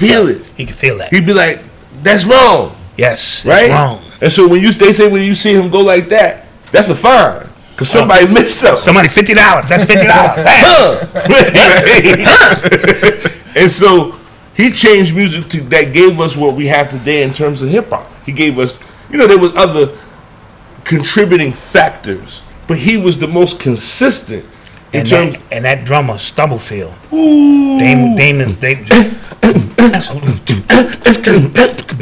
When he take it, let the drummer get some. That nigga Damon Stubblefield, he start going. He recently passed away. As we talking about hip hop ancestors, his drumming has been the most sampled drum beats ever. Right? Yeah. So not only the godfather of soul, but the architect and the God consciousness of hip hop. Yes. Right? He's the God consciousness. He was the one that gave us the spark into this hip hop thing. And so those two men who came from the South. Now, James is in what's that, South Carolina, but in Georgia, right? And he ain't far from Louisiana, right? And Satchmo is from Louisiana, and so what Louisiana gave us is Louisiana is the only place in the continental United States where the African drums were allowed to be played. Congo Square. Why only on Congo Square? Absolutely. Okay, because I know it was banned everywhere else. It was banned everywhere else. So now see how the connection of Congo Square, Africans being allowed to play their drum there, and Louisiana being the birthplace of black music. Right? So it comes from this very archaic blueprint of call and response. Right? And within these bars of 4, and 4 is a very magical number within esoterics. It's the perfect number. It's the number that it congregates and it is evenly distributed. Right? So that if in 4, 2 have one person to talk to. So like if Malcolm had another person sitting on the other side, this would be even because he wouldn't. When I turn like this, he's not. Yeah. You understand? And so 4 is the magical number within the ethereal world. And so that this is why the timing is within the 4s. 1, 2, 3, 4. 1, 2, 3, 4. Now the clave fits in that. Got you. Right? So yeah, 1, 2, 3, 4. Now 1, 2, 3. Now 4. watch this. 1, 2, 3, 4. You see what I'm saying? And I'm only saying it because you get it. Yeah, Europeans take that literally. So when they go to dance, everything is 1, 2, 3. They don't understand the 3, 4. 1, 2, 3, 4. We have so many ways of the variation of the 4. That's why black people are never off beat. Never. And that's why when we rhyme in the pocket, you don't know where the pocket is. The MC will dictate to you where the pocket, because it will be very rudimentary to rhyme on the time when the tick da da. You know who's we ice around like that. Yes, y'all, and you don't stop. Right. Little boy, that was the basis. That was the basis of it. Then you started strafing the boogie down, them hardcore, ripping the microphone. You was able to understand. You know what I'm saying? When I'm writing, I'm trapped in between the lines. I escaped when I finished my rhyme. I got soul. So you know what I mean. A jazz musician.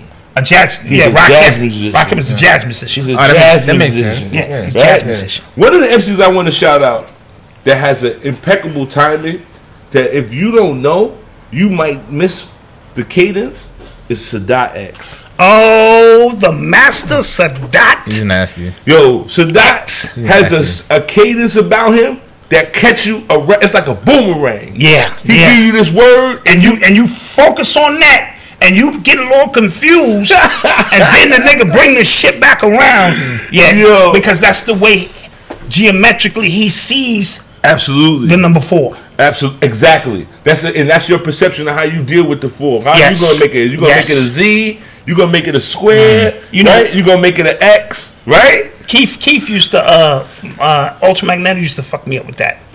Yeah, he's another one that if you didn't know, you wouldn't understand. You would think he was off beat. He's never off beat. He's never off beat. Never off beat. You have to expand your consciousness of understanding. Papa Law's big shot on the East Coast. Yeah. He was giving it to you in that one. He was giving it to you. You gotta go back. You gotta go back. Yeah, you gotta go back a little bit. Do your research, baby. Yeah. No, absolutely. Yeah, but this Congo thing, Congo gave birth to modern day music, even down to the footwork. Breakdancing come out of capoeira come from the Congo. You understand? So the Congo is important, very important. They have so this is the ill shit. So everybody be like, yo, oh my God, the Chinese are taking over. You know what the worst thing the Chinese ever did was bring technology to them goddamn Africans. Oh God, they don't know what they did. You hear me? I'm dead serious. They have no idea what they've done. Listen to me. I don't care how big China gets. They gave technology to Africans. West Africans and Central Africans are the most craftiest motherfuckers you ever met in your life. You understand that the gravity light bulb came out of Africa, right? Yes. You know about the gravity light bulb. It's a light bulb that's powered by gravity. An African in a hut came up with that shit. Yeah. Right? Yes. So the Chinese done fucked up. They done gave fucking Africans. And them Africans is running with that. One nigga created... This motherfucker created running water out of like a fucking cardboard box. I said, what kind of shit? What kind of voodoo shit is this? I'm trying to disconnect. Yeah. I said, what kind of... Yo, listen. So everybody be like, nigga powering the village with a motherfucking tree and shit. Yo, listen to me. Yo, listen. You know, everybody be, the Chinese, we must be speaking Chinese. You get caught up in that shit.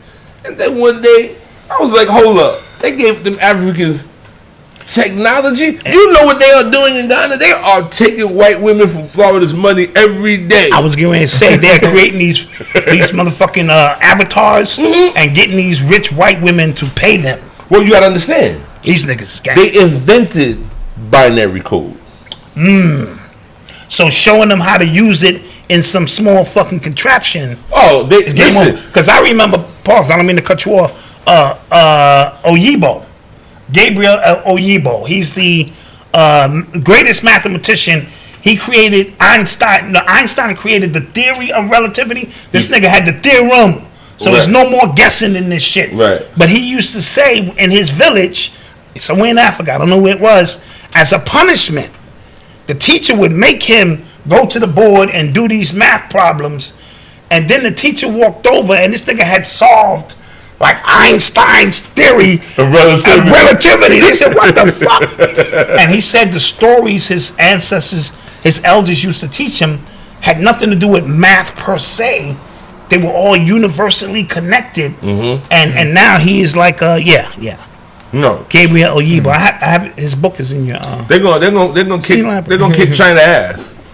Listen to me. In the far future, they're gonna kick China ass. China think they're gonna go over there and they're gonna be taking the resources. Them Africans, let me tell you something about poor people. They are well informed.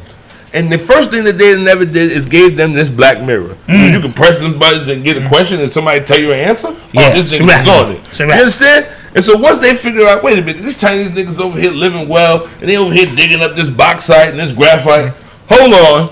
And you know they love to have a revolution. They gonna flip on them Chinese. You understand what I'm saying? You gonna go to the Chinese restaurant, they gonna be serving you Chinese niggas from Nigeria. Thank you, King Simon. He's from Nigeria. Gabriel Oyibo. Because they invented the binary code. This five shit is binary code. They invented that shit. Yeah. So they know how to manipulate it. They understand the dynamics of that reality. Yes. You understand? Yes. And so you playing with them. You think the Chinese. See, okay, this is what's very interesting. When we talk about the United States versus the Chinese, right? And I was talking with Knowledge Born about this. The white boy said that America is only 200 years. China is 3,000 years old as a country. Now, what separates them from everybody else is that they have a writing system that is attached to who they are. So they don't use anybody else's singles. Because you say you speak English, but them letters you use is not English letters. Arabic, yeah. Exactly, right. Right. They got their characters, and it's connected to their language, it's connected to their culture. The word China means that they are the center of the universe. That's what it means to them. And a flag. Yeah. So you have to understand that they have 3,000 years of getting people into order. The rest of the world is just now trying to catch up to the consistency that they've been able to maintain because they haven't really been invaded too much. Right? So they've been through all kinds of ideas of communism, Marxism, socialism. Now they got capitalism. They done been through all of that 100 million times. So, like I said, the only place that they done fucked up is they done went to Africa. Gave them niggas a cell phone. Got them niggas a cell phone. Them Africans gonna show them. I promise you. Listen to me. Them Africans know that technology. Trust that. Feel me? Shout out Larry Davis. Shout out, rest in peace Larry Davis when it comes to hip hop. Yes. Right? Here's a dude who's selling drugs under the thumb of the police because they making him so that he can get his record label together. Yes. Now, all the gangsters out there, because I know niggas that been up north with Homeboy, right? But a Puerto Rican nigga up north killed Larry Davis. Now, niggas will say, oh, Larry's a jerk and this, that, and the third. But sometimes you have to, the royalty is afforded certain things. Yeah. Absolutely. You feel me? Yeah.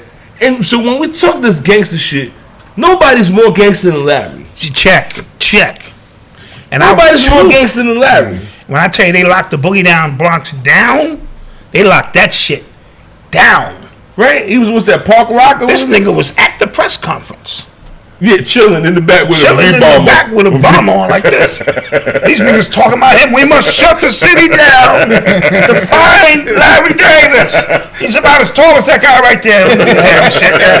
Shut it down. No, the ill shit is the nigga jumped from a bathroom window to another roof across a lot. Okay. See, when that adrenaline flow, that adrenal kick in, son, and it's a fight or flight, ball game. And first of all, first of all, they were scared of him. Most of these cops are afraid. Most of these cops is fucking scared. Yeah. I seen some shit in Philly where these niggas all holding each other's shoulder, walking down to get one dude, and this nigga in the middle of the street with a cannon. Boom! Their shit is going ba-da-da-da. This nigga shit is going boom, boom, boom, boom, and then they just ran. So when Larry got to their ass, it was a wrap, son. He should be. But see, that's the gangster nigga shit honor Larry. But see, that's the thing though. There is no honor in this shit. So let's not fool ourselves. Because you didn't honor Larry. You didn't try to get him out of jail. You didn't protect him in jail. You let some Puerto Rican Crip nigga kill him. And niggas be like, oh, he's a gangster.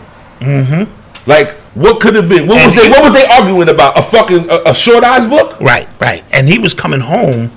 That year, I believe. Right, so I have to believe that the homeboy got paid. Yes. The family tightened him up in his commissary. Yes. And there's no forgiving that. Yes. So now if you want to talk about snitches, that's worse than a snitch. Yes. You understand? Let's get our priorities together and stop with this false, because you got people who really ain't in the struggle defining the struggle. Absolutely. You understand? So no, rest in peace Larry Davis, because he died for this hip hop shit. He sure enough did. You feel me? And so yeah, we gotta give it where it belongs, because there's no honor in this. They don't respect nothing. True story. They don't respect nothing. True story. But if you do some bullshit and let your grandmother's house get burnt up and all that, they love you. Like, kind of shit is that? You feel me? That shit is heinous. Heinous. Now you telling me? So now he running around chilling. You know the niggas who burnt your grandma crib, right? And you ain't at the PCT like, yo, I'm enough of this shit, right? Right. Enough of this shit. Like, what am I doing this for? For who? Some chicken head chick who gonna get fat and be? You understand what I'm saying? No, all true story. Niggas is showing off for some chick in the hood that's gonna end up with some bum. With some bum nigga anyway. Yep. Not letting him see his kids. Yeah. Yep. Get the fuck out of here, man. So let's get some questions in the chat, man, as we continue to have this conversation about hip hop ancestors, the state of what hip hop is now. Again, Oba has got a glass of water we redoing. Yes. Yeah, I gotta redo it because there's some corrections that need to be in there. Same thing in Urban Culture Decoded. So I cleaned it up, so it's brand new. If you already have it, that's fine. But when we reissue it, I just had to clean some things up. Yeah, I'm gonna do it over, so that I'm content with it. Gotcha. Like I put it out, and it was an accomplishment, but I wasn't happy with it. Gotcha. Right? And so I'm gonna redo it. And now that it's out, now you can tweak it and kind of get it back together, and things of that nature. Absolutely. Right. So I'm gonna do that over, and then I'm gonna make sure that it's available on Amazon because most of the people that bought the book got it directly from me or one of the vendors, and it's only one vendor that I allow to sell the book. It's a Botanica in Union City. My guy Danny, shout out El Cacique. You know what I mean? They hold me down. But everybody got the book kind of directly from me. Now that's cool when you selling a few copies. Yeah. But when this thing pop and you sitting in the middle of the floor with 1,000 books, and you get book after son, if I see another sweatshirt or hoodie in this motherfucker, you know what I mean? I'm so fucking over hoodies. Right. Motherfucker, thank you for the support. Don't get me wrong. People are ordering 7 hoodies at a time, 9 hoodies and shit. So, So, I mean, with this book, like I said, some black folks, they impatient. They know that they press the button. They're like, "Where's the book? Where's the book?" Yeah, I'm like, "Homie, like, give me a minute." Yeah, I got beef with the nigga downstairs. I can't go to this post office today. I gotta watch out for this nigga. Right, I'm beefing with the nigga downstairs. I can't go downstairs today, right? So it'd be too many, factors going on. I might be doing readings, or I might be possessed. Who the fuck knows, right? So I'm necessarily giving people a chance. That I'm gonna put it on Amazon. Eventually they're gonna talk me into doing the audio book. Yes. Got to. Malcolm started an audio book. It's way tougher than it looks. It is. Way tougher than it looks. Like it? He said the same thing. That not sound correct. Yes. Yeah, I went through the first page. It's tough. 40 times. It's got to be clean, and it's right. You can't breathe too hard. And I had somebody do one for me, and I didn't know it was gonna be a computer automated shit. Black Dot says the content is the book of the times for niggas was like, what the fuck is this? I was like, see what happened is so I had to remove that shit. Back in the days when the Bronx was fresh, there was one DJ who could pass the test. Niggas was like, no bueno. Oh man, nah, I'm gonna do the audio book. Like I said, I'm working on some other stuff too. You know what's interesting? Like you be wanting to necessarily attach yourself to something that you feel like will help people and all that. I just want to say this to black people. Sometimes we be having a whole lot of fucking trap about some shit, but we don't look at the other side of things. I saw this video, right? It's a little black girl. She was in foster care for mad years. And this little white couple, you know what I mean? They adopted her. Yeah. And I guess it was Christmas or something. And so she opened up a present and it was like, yo, you've been adopted by us. And the moment that she realized that, she began to cry and hold her mouth. And I was like, God damn, you don't think about the little things that people, you know what I'm saying? And so, my mission is to try to get this shit going. And so, understand, you supporting Kere Kere Ya and a glass of water and Canada and OMIDINA and all that. For me to create a basis of income so that I can help other people. Yes. I don't want no diamond rings. I don't want a Lambo. I don't want none of those things. Understand, the material things, I understand that. From a criminality perspective, I understand that they don't they don't fill your heart. Right? I like the basic things because I've been denied the basic things. You know, I used to be a couch surfing motherfucker. Got you. You understand? Yeah. Like a couch surfing motherfucker. Yeah. I got my own shit now. Yeah. Right? I appreciate that. And that's big, man.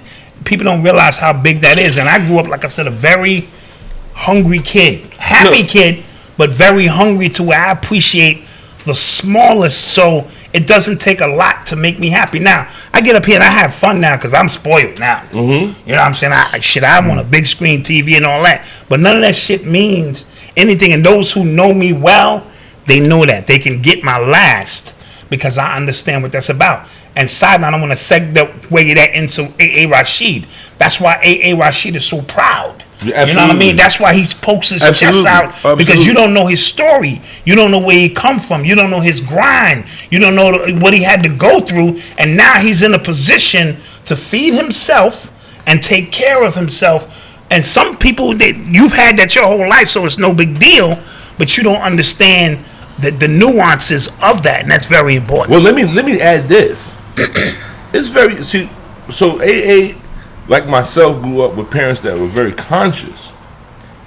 And so you got to understand that there's a paradox in living in poverty with parents that are conscious. So I'm not allowed to be like the animals that's outside trying to take my fucking lunch. I'm not allowed to be like them. You understand? And so it's very, very, it's a psychosis in that, where one has to come in the house. I'm outside like, yo, son, you ain't nobody gonna do nothing to me. And then I come in the house and I have to be like, no one isn't going to do this to me. That code switch is real. Yes, code switch. Right? Absolutely. Real. So you know how hard it is to maintain your moral fabric in a world that is immorally like cumbersome, and maintain your customs, but at the same time be able to protect yourself out there. Absolutely. It's the James Baldwin line. To be conscious in America, to be black and conscious in America is to be in a state of rage all the time. Something along those lines. I'm misquoting that, but yeah. So, you know, Rashid is coming from the same dichotomy of, like, I'm going to come in the house and my mom's might be watching PBS. Right. You heard? My mom's in the crib watching PBS. My mom's educated, but my mom's is suffering from depression because she go to a job that she's overqualified. Absolutely. You heard? Absolutely. And so she going to a job and she overqualified and she got to eat crow with Mr. Charlie every day. So that there's some fucking Eggo waffles and some Kool-Aid in my house. Right? And then my daddy come from a time that he's losing his sense of being. My father was born in 1939. Okay. You understand? My father born in 1939. So all of this shit, like rap music, he was like, get the fuck out of here. Like, what you talking about? That shit ain't music, right? And he would necessarily, when he saw something that he could understand and he would appreciate, he would celebrate that. Like, oh yeah, I like that. Like he used to tell me, like, I like Fresh Prince. That's the kind of rap. I like that rap. Like, it's witty. Yeah. Right? But at the same time, my father was, again, too ahead of his time. So I'm dealing with that, and then I gotta go outside, and then I gotta deal with idiocracy. Niggas like, it's got electrolytes in it. Like, what the fuck is it talking? Like, you ever seen that movie? Like, what? And so I'm dealing with niggas that can't pronounce my name. Right? They do want to beat me down because they can't pronounce my name. They don't understand my customs and so now those same people, for them to now find consciousness and then be on the internet and be like, I am embodying those shoes. You don't get the fuck out of here. Why I order? You know what I'm saying? Why I order? So this is why I'm so understand. Anybody that feels obtuse or in conflict with the things that they hear me talk about, understand, I am a product of the environment and the variables that I was exposed to, right? My me being on any one of these platforms, I'm not up here to really, because we're talking shit to shoot the shit about, you know, pop culture and things of that nature. But I'm really here to give the black man an understanding that this spiritualism is it is his religion. But everything that's yours, you gotta respect it. Just because it's yours don't mean that you just throw it somewhere. Right. And you just do as you will with it. you take it and you take what's yours and you honor it. You clean it up. You keep it good. You maintain it. Right? So I'm saying it's enough with all of these people. Like, I understand that you feel ambitious, that you found black spirituality. Absolutely. But understand that you just learned how to fucking breaststroke. That doesn't mean that you should be a fucking lifeguard. True story. True story. And as you speak about experiences, my experiences are very different than my son Malcolm's experiences. So we are the you know what I mean? I am the sum of my actual experiences. Very different. You know what I mean? And he should not try to be me. And we don't ever get we never get those lines crossed. He's him, I'm me. We're here having an exchange of conversation, exchange of energy. Facts. But I don't need him to walk in my footsteps. What brought me to this place didn't bring him here to this place. I made sure that he had a different experience. And it is his responsibility now to make sure Noble has an even greater experience. Well, he's the total sum of your intelligence. Yes. That's the first line of my book. Yes. The total sum of your intelligence. Absolutely. You feel Absolutely. me? And so at the end of the day, like, this is why I come here. Because y'all have a father-son thing going on. Like I said, we're not sitting here talking about, oh, Alpo. Right. And Rich Porter. Oh, God. That's just like, we try to find the intellectualism in those situations. Yeah, absolutely. And there is. Yeah. But see, everybody is operating off of ego. Yeah. Right? So, we were talking earlier, and I was like, they got the hip-hop uncovered. The only one who said some real shit, and not to say, cause I like Big U. I like Trick. I think Deb is a legend. Yeah. Deb and Bimmy are legends. You heard? Like, I knew about Bimmy years ago. Okay, again, let me qualify my cultural qualifications. I went to Wayusi Shule. In school with me in Wayusi Shule is a good friend of mine, Jamel Simmons. Jamel Simmons is the first son of Running Them's oldest brother. Oh, okay. The name Simmons, absolutely. Okay. My homeboy used to come to school with fedoras with Run DMC on the lining. You understand? So I knew about Bimmy and these people before, because my homeboy used to talk about these people. My other homeboy that me and A.A. Rashid share is my friend, God rest in peace, Ibaye Tanu, and Juicy Ray. There's pictures on Instagram of Njuzi and B.I.G. You understand the amount of separations? Yes. Okay. Yes. So I come from a place. Now, the only one who said the realest shit was Haitian Jack. True story. I was telling Malcolm that. I said, this is Haitian. Haitian Jack said, yo, I came to this country not knowing the language. They used to tease me. They used to beat me up until I had enough. See, what happens is they give you these ideas like they're like, yeah, because ain't nobody ever robbed me, and I always sold all the drugs, and I used to get $100,000, and the police used to tip their hat to me. Okay. Right? But you're not talking about all of it, because for every story, there's pitfalls.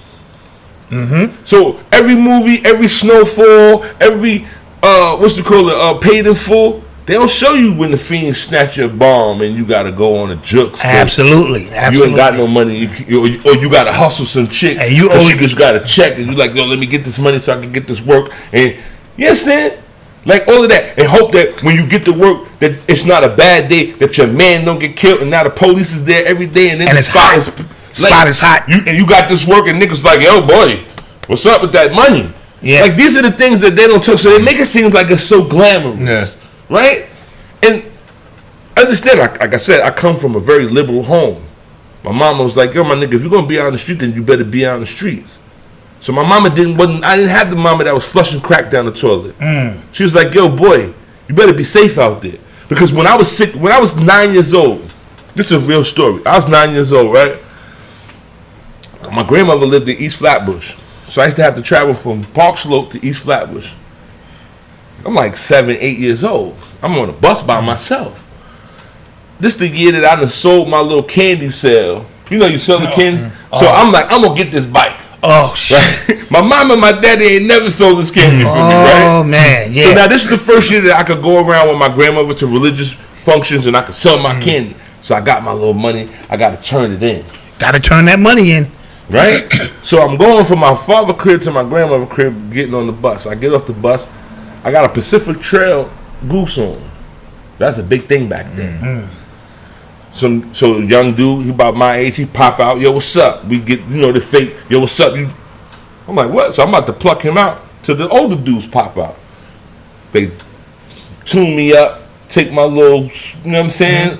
My little candy sale money. They try to take my coat, but when they get the candy sale money, because it's a little bit of dough, it's like $300. It was good. It's in the 80s. Yeah. That's nigga, they just came up. Yeah, that's a lick. Right.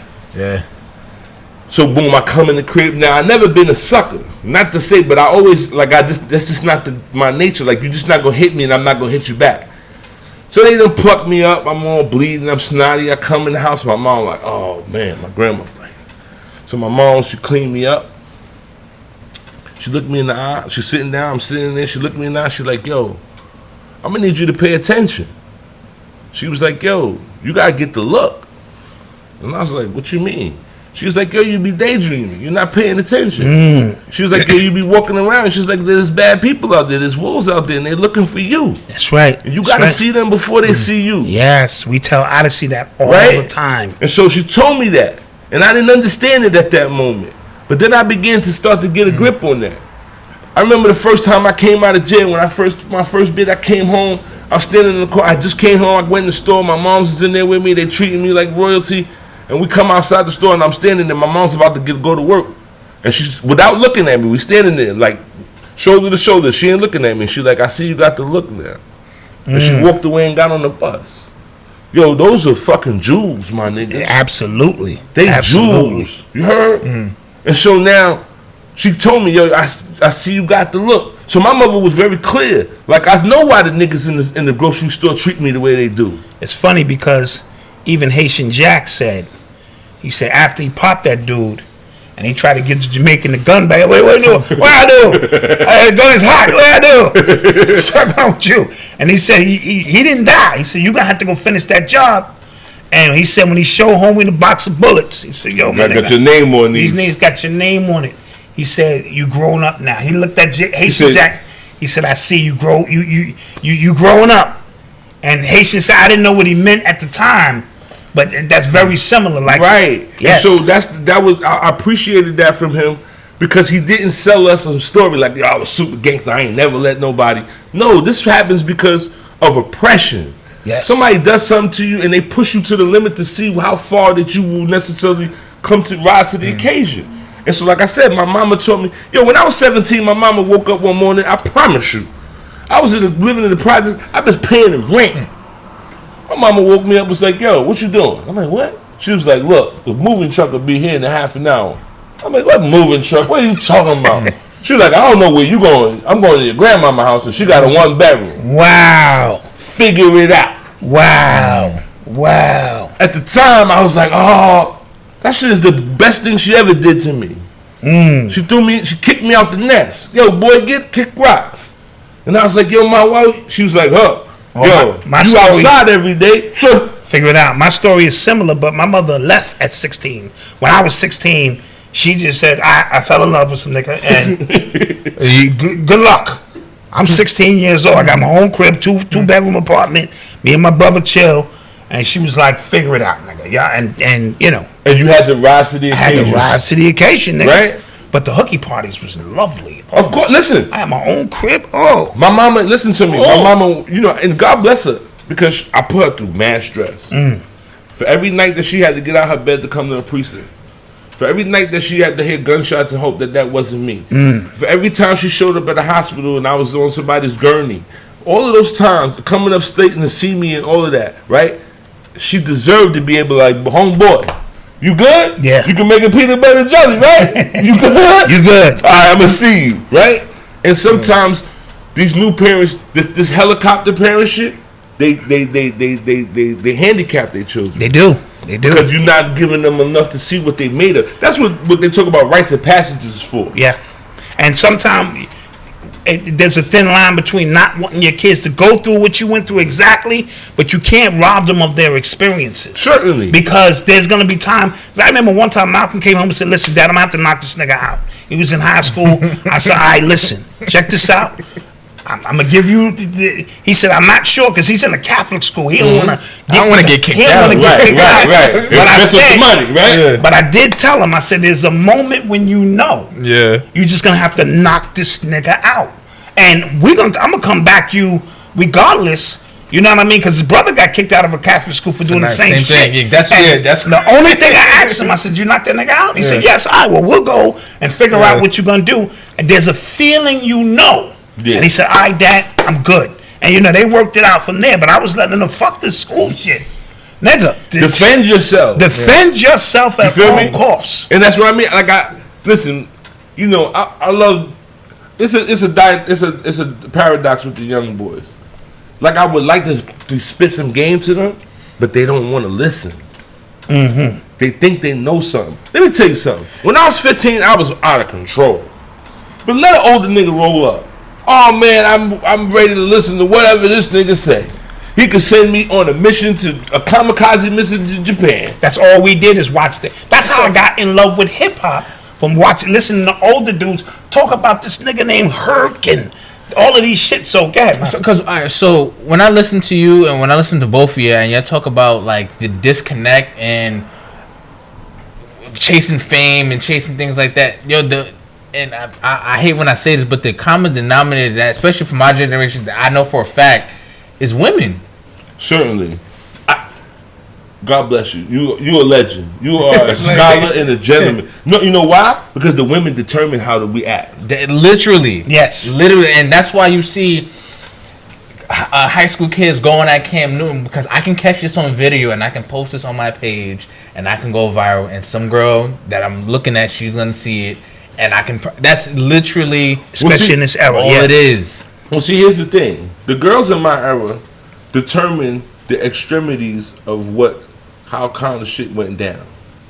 So the girls would be like, chill. It's not worth it. Mm-hmm. Chill. Let him live. Chill. Let him go. When you see them on your phone and they always fighting now, and they talking to niggas and they telling niggas suck my dick and all that. Yeah. The shit is out of control. It's out of control. The women are out of control. Mm-hmm. Right? It's, and they have to, most women come to a certain understanding at a certain age. They come to understand. I saw this comedian. He said, women are like this. He said, you mess with a chick, you been with her for a minute. One day she get dressed, she leave, she get ready to go. The nigga say, yo, baby, where you going? She like, you ain't my man. Mm-hmm. So the nigga be like, all right. So he make her his girl. Now she getting dressed. He like, baby, where you going? You ain't my husband. I don't see no rings on my finger. Okay. So you make the next leap. You marry her. Bitch, where you going? Nigga, you ain't my father. Yep. Right? Yeah. So they got this. So now the young girls today, what do they honor? Money. Tell me, money? Because that's easy. There's a bunch of white niggas with money. There's a bunch of white niggas with money. Now, I ain't gonna tell the young girls to play the sugar daddy game because they got a blue pill that'll change your life.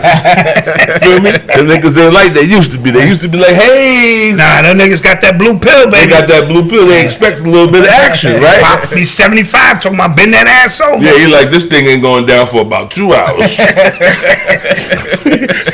Feel me? I'm paying for it. Ain't been 2 hours. So, what do they respect? Because they allow niggas to walk around with their ass out. Mm-hmm. Mm-hmm. I can't even hang out with some young niggas to give him no game because the nigga got his drawers out. Like, come on, son. Facts. You feel me? Facts. I can't even hang out with him. I feel offended. And these niggas, these young niggas look weird, man. I'm like, who birthed these niggas? Listen, I don't see no masculinity. Y'all was dressing. Listen, I ain't gonna go there like that. They got their own style. Yeah, but the ass out shit, son. That shit is wrong. You've never had it. I'll never defend. You could never come in the house with that. Yeah, I'll never defend that. I wouldn't care what kind of group you was in. Yo, because I wasn't having that shit. Yo, let's talk some hip hop shit. Yo, 5-Year-Old Foreign is trash. Listen, that shit is trash. Okay, that's the dude. I like that joint. He got with Nas. Bow, bow, bow, bow, bow, bow. It was a shootout. That's the dude who be making me duck when I'm in the car. This nigga's it's a shootout on that song, right? That's it. Bow, bow, bow, bow. That shit's trash. Okay, yeah. That shit's trash. That shit's trash. I don't care how you try to paint it up. That shit is trash. He don't have no lyrics. He's trash, right? So why are we allowing this shit to be propagated? It's just trash. I don't know one nigga from the next nigga. You be like Little Who, and Shooby Doo. I don't know none of these niggas, right? That's bad. That they don't stand out amongst themselves. What's his name? Just talked about that. Kid. He just said like Kid and Play. Yeah, he said rappers from my joint. Everybody had their own sound. Now you can't tell who's who. Yeah, I don't know none of them. Literally just said that. Yeah. Yo, I was listening to the radio, or not the radio, the video shit as it's playing. I'm laying in the bed, and I promise you, all these girls were singing. They all sounded like they was all on antidepressants. All of them. SZA, her, SZA, yeah. I like them too. Yeah. I like them. Yeah, but them brothers, they need some counseling. This is way too sad, my nigga. Way too sad. And I'm like, they acting like they ugly or something. Like, yeah, I'll take you down. Like, why are you going through all of this things like that, son? That shit is some antidepressant. That's that fucking Zoloft music. And That's shit. hilarious. Any questions in the chat? You want to ask take some Oba questions, something? man. It's late. I want to ask Oba some questions. There will be a new form of music beyond hip hop. Eventually, yeah. I believe that. This shit just kind of played out. It's been around for 30 years. Ain't nothing new. Yeah, it's time for a paradigm shift. I agree. Sure. What's your thoughts on Bobby Smurder? We talked about I'm curious about that. About what, the new music? Yeah, like what it'll be. Remember, you're not supposed to know. Yeah. It's supposed to organically emerge out of conditions or something which bring about, Well, since you said that, there are some people who do not get enough recognition. That nigga, sir, is... Oh, he's the truth. The truth, sir. Yeah, he's the truth, They are not promoting that nigga correctly. Yeah. Sir, who's he down with? He's, who's he signed He's from to? TDE. Yeah. Oh, that nigga got two R&B albums. Yeah, Them he's the shits truth. is He's the truth. Rap. That shit is like Donnell Jones today. Ooh. Remember how Donnell Jones album popped off? Yeah. I promise you, sir, is one of them things that you'll put on play and you'll just let that shit rock. Yeah. Okay. I'm upset that shit don't have as much traction as it's supposed to be. Gotcha. Not for nothing. I'm from Brooklyn. Understand that. I'm from Brooklyn. God bless Pop, no doubt. But I don't want to hear another Pop Smoke album. I mean, song. I don't want to hear it. Gotcha. That shit. First of all, it sounded like y'all niggas put that shit together. Oh, they had to. They had to work magic on that shit. With the album. Yeah, with the album. Sure. Yeah, they had to. That's why you see all them duets and people on there trying to cover I'm so over that. And so while they're shoving that down my ears, I'm listening to fucking Sir. Right? I'm gonna have to get on that. Oh, I promise you that is a jewel. I'm gonna have to get on this. And that and what's the other boy, Masego? I don't know. Some other kid named Masego. That's the music. Like it's still on some R&B shit. I don't want to hear no goddamn music about no crack. Hey, I'm done with all of that. I don't want to hear about no bitches sticking their ass, how wet their vagina is, and all that shit. I don't want to hear. Yo, son, I be having to go through my Instagram and literally get these broads off my Instagram. I unfollowed and muted a bunch of people. Like, yo, get out of here, man. Like, you never have on no clothes. Yes. And like, you so bad, I never see a dude around. Yeah. What is going on? True story. These bitches be living by themselves. I'm like, are they all staying in the house? Because I never see them at the supermarket. I don't see them at nowhere when I'm going to get my stuff from the health food store. Never see them nowhere. Yep. Somebody said, who are some hip hop practitioners that need recognition? Well, Slim Kid. Who? Slim Kid. I don't even know who that Slim Kid is from Farside. That's the light skinned dude from Farside. He's from Farside. Yeah, he's an initiated. From a legendary. Okay. Oh. He's initiated. Like, not even know, like hearsay. I met him in the club one day and we was chopping it up. Okay. You know I rock with Cam Bada, so Cam Bada is an anomaly. Yes. Easily. Yes. He's an anomaly. Yes. Like, Yes. you know, some niggas start talking that conscious shit. They be like, man, you don't get that shit out of here. Right. Can't Body is really entertaining. Yes. Like, I like that shit. Yeah, that You know shit what I is mean? entertaining. He's an anomaly. And so that's when we start talking about, like, when they start trying to have these verses or compare this, who's your top 5. There's certain rappers that don't belong in any of those categories. Yes. That's what people need to understand. We should no longer do we have the conversation of who's better, Biggie, Jay-Z, or Nas. That's not a conversation. They're not in any competing, you know what I'm saying? That's football, baseball, basketball.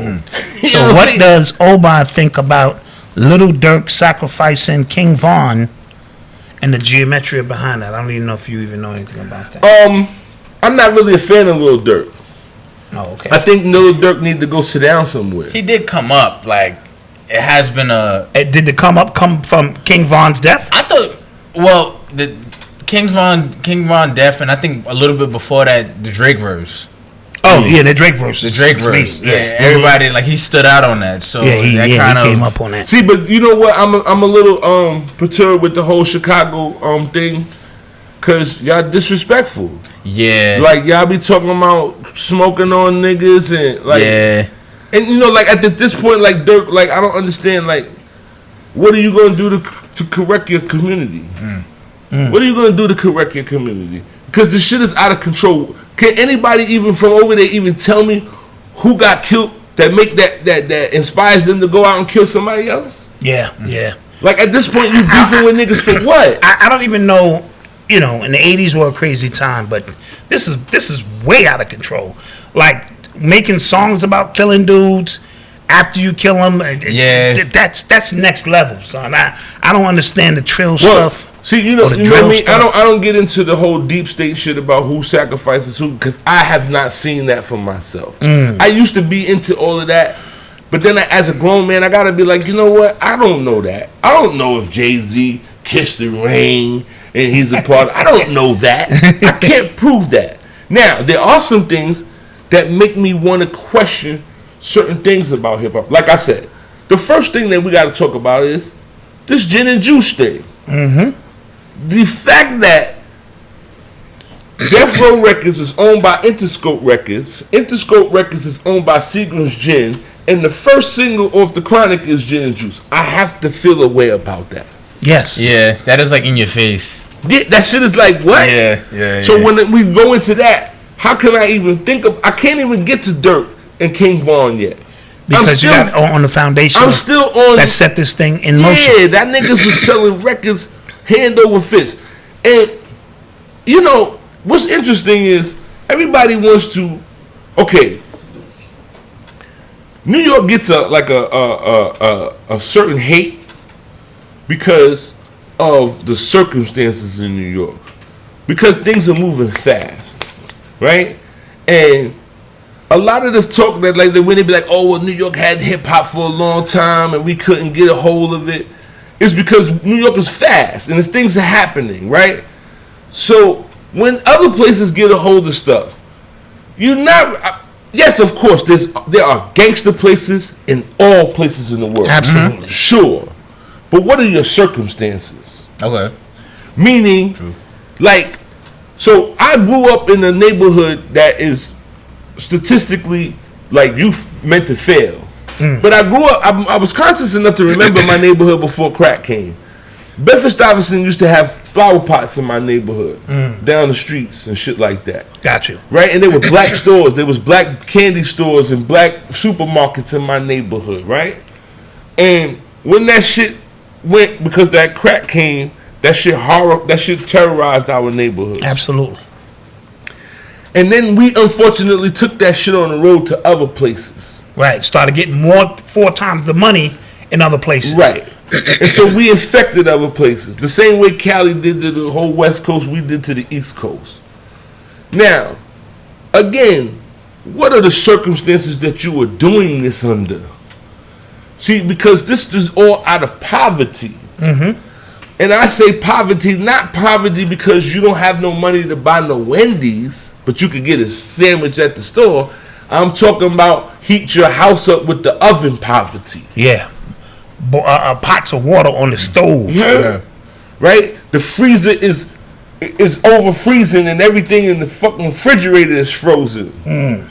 That type of poverty. Now, if you've experienced that type of poverty, then you understand that criminality. There's certain things about criminality that have there's a rule to it. There's an organization to the confusion, right? And so like I was watching some shit like the young boys. They ran in the Shanell store. I saw and that. And then one of them got bad because he was on social media talking about stupid about it. So you want to point a finger at a rat and say he's a snitch. Niggas snitching on themselves. What exactly? What about these niggas snitching on themselves? Somebody asked you, what did you think about Nipsey Hussle? Really and truly, that shit is suspicious to me. That shit is suspicious to me. I don't understand. I ain't gonna get into no conspiracy shit. This is just mad suspicious to me. And if there isn't some type of conspiratorial background behind that, I gotta say that he kind of played himself because so I'm from the hood, right? But I understand that shit is a jungle, and in the jungle, the insects, the birds, the mammals, everything will eat you. There's no way in the world you gonna tell me that you got this money and these niggas around here love you. You ain't really been around no gangsters. That's not to say that Nipsey ain't a gangster, but my nigga, you ain't really been around no gangsters. Cause I grew up with niggas who their best friend killed them. You understand? Bread. They didn't get killed from the niggas from the ops. They got killed by a nigga they knew. So if you understand those dynamics, what would you be when you get the money? Why would you come back around it? That shit is fucking misery. You understand? Especially if you're the only one guy and I'm hungry. Yeah, my nigga, why am I coming around here? This shit is misery. And niggas lose the goal of what you do this shit for. You do this shit to get out of poverty. And my thing is, if you were rolling 60s, aren't you still participating in rolling 60s activity? Or do you get a break because you doing legitimate business? I would assume. How does that work? I mean, it's a lot of them. Got you. I'm just asking. So I would assume okay, he's rapping. You know what I'm saying? And he had a 10-year deal with Big U. I didn't know that. That ended. Yes. The year he got murked. Well, Big U said that he's like, I ain't got nothing to do with that. He said because it's clear that the nigga had some kind of argument with the dude. He said some slick shit to the nigga, right? But my thing is, so niggas go, oh, you's a sucker if you leave the hood. You a victim if you stay. But you a victim if you stay. So this is what I mean about the Tekashi 6ix9ine shit. So now let's just say that the Tekashi 6ix9ine shit went bad and the blood niggas killed him. Niggas would have had him on t-shirts and they'd have martyred him. Yep. Before all of the stuff happened. Yeah. You're right. Yeah. You're right. They'd have martyred him. Like, oh boy, was talking crazy. They got to him, right? But he was like, nah, because there's a moment. Like I said, there's a moment where you, as men, we have a choice. There's a moment to be like, yo, do I want to participate? Because if I do this next thing, that might cost me my life in incarceration. What do you think about the movie Judas? Did you see Judas? I did. Okay. It was a great movie. It was a great movie aesthetically. The story was told well. I think they kind of made it so that you don't really understand that Fred Hampton is 21. Ooh. I was saying that they should have highlighted their ages a little bit more. Yeah, they don't really give you the idea that Fred Hampton is 21. And I think Fred Hampton got caught up in the fact that he believed in something that the niggas who gave him the lessons didn't really believe in. That's tough. You feel me? That's tough. You know, this is what Malcolm found himself in. Yeah. You know what I mean? Like you sell me, and so this is what I'm saying. Like when you find out that the organization ain't really what it say it is. Yes. So before 6ix9ine get into this trouble, he watched one of them he watched a nigga that they said was their big homie. Watched the niggas try to kill a nigga. Now I'm speaking on this because the kid that they talking about killed one of my homeboys. Okay. Right? He killed one of my homeboys for fame. He didn't have no reason to shoot my homeboy. He shot my homeboy to put points on the board. He was never a gangster. He was a scared little kid who made provisions to try to make himself. See, it's like I said, in the jungle, everybody's trying to show their teeth. And so he shot my man to get put numbers on the board. So now when the blood niggas tried to blow his head off, if I was Tekashi 6ix9ine, I wouldn't trust you niggas. If I like, you have to understand, like, there has to be some sort of order to things, right? It can't be like I just decide, well, I'm the gangster in this nigga, and I'm gonna kill this nigga. Like, for what? You have to have order to things. Like, what did he do that he said that he broke the rules that we should necessarily eliminate him? Yes. It can't be because he don't hang out with us no more. The nigga like, what are you talking about? Like, and so. Yeah, the mob you had to get the okay first. So now I'm gonna tell you something. And King Simon's on there. One of the things that, so you understand that Tekashi 6ix9ine is a tourist. He's about loyalty. See, niggas think they think they know what's going on. He's about loyalty. Now, niggas will go, oh, well, so what? The niggas fucked your bitch. No. There are certain things that are sacred to a man. And when you cross those lines, we not friends. Well, that's what happened with Nicky Bonds. Nicky Bonds. Again. So now, my whole life, the niggas in the street tried to sell it that he was a snitch and he did so much bad to God, right? But niggas don't understand that even in business, my nigga, if you break the contract, the shit is null and void. Yes. So if I say, yo, Doc, we're gonna start this game, but you cannot do anything to Malcolm. The moment that you do something to Malcolm, the fucking contract is null and void. All bets is off. You understand? Yeah. And so why should I pay fucking homage and loyalty to niggas who ain't loyal to themselves? Absolutely. Malcolm was involved with something that he believed in more than the people who brought him on, as you mentioned. And then when he looked back and found out he was by himself, like, these niggas don't even believe this shit. Well, that's what the interesting thing about that whole thing in the movie with the fake, because they say Brother Bane ain't real. But they say, oh man, I get it, it's a hustle. Nigga, this is not a hustle. Who need the nutmeg now, nigga? Right, and now, when this nigga find out that these niggas been bank robbing. Yes. Selling dope. Yes. Right?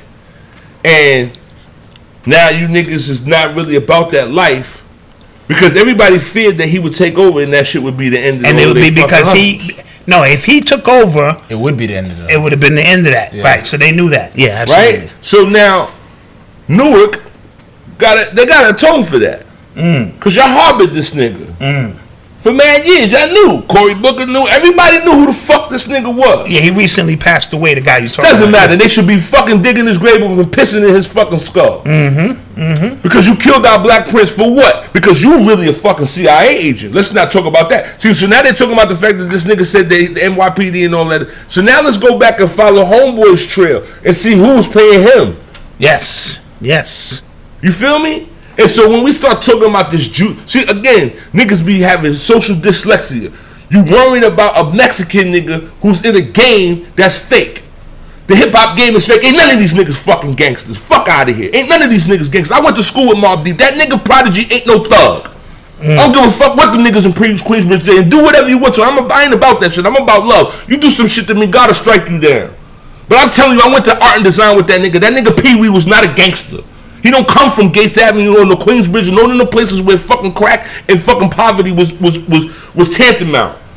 So what you saying to me? So he's allowed to sing, and I got the Mac and I'm this nigga's 4 foot what? He can't defend himself. If they'd have sent that nigga to Spofford when he was 17, them little niggas would have tightened him up. You understand? So now you want a nigga to play by the rules, but none of you niggas play by the rules. So when I understood that, see, because I got a homeboy doing Triple Life. Niggas like, yo, why you don't write him? Because the nigga never wrote me when I did a bid. Fuck is you talking about? And that's my man. But let's talk real straight shit. Nigga, because I already did all of that. I was the one that was doing bids before my homeboys, and when them niggas wasn't coming to see me, they wasn't sending no kites, they wasn't sending no pictures. So now when you in the gym, I'm supposed to do what? Stop my world? Y'all niggas is crazy. So let's be real. The niggas in the street, they talk all of that hood shit and that love shit. Them niggas don't love each other. Nigga, because none of them niggas go and stop at the bus stop and go get their mama fucking bags and take her home. You understand? True that. See, when I was hustling, and anybody that know me, niggas will tell you, when I was 17, I bought my mama her first car. I didn't have my car because I bought my mama her first car. I wasn't riding around with a big Herc on because I was making sure my mama's rent was paid.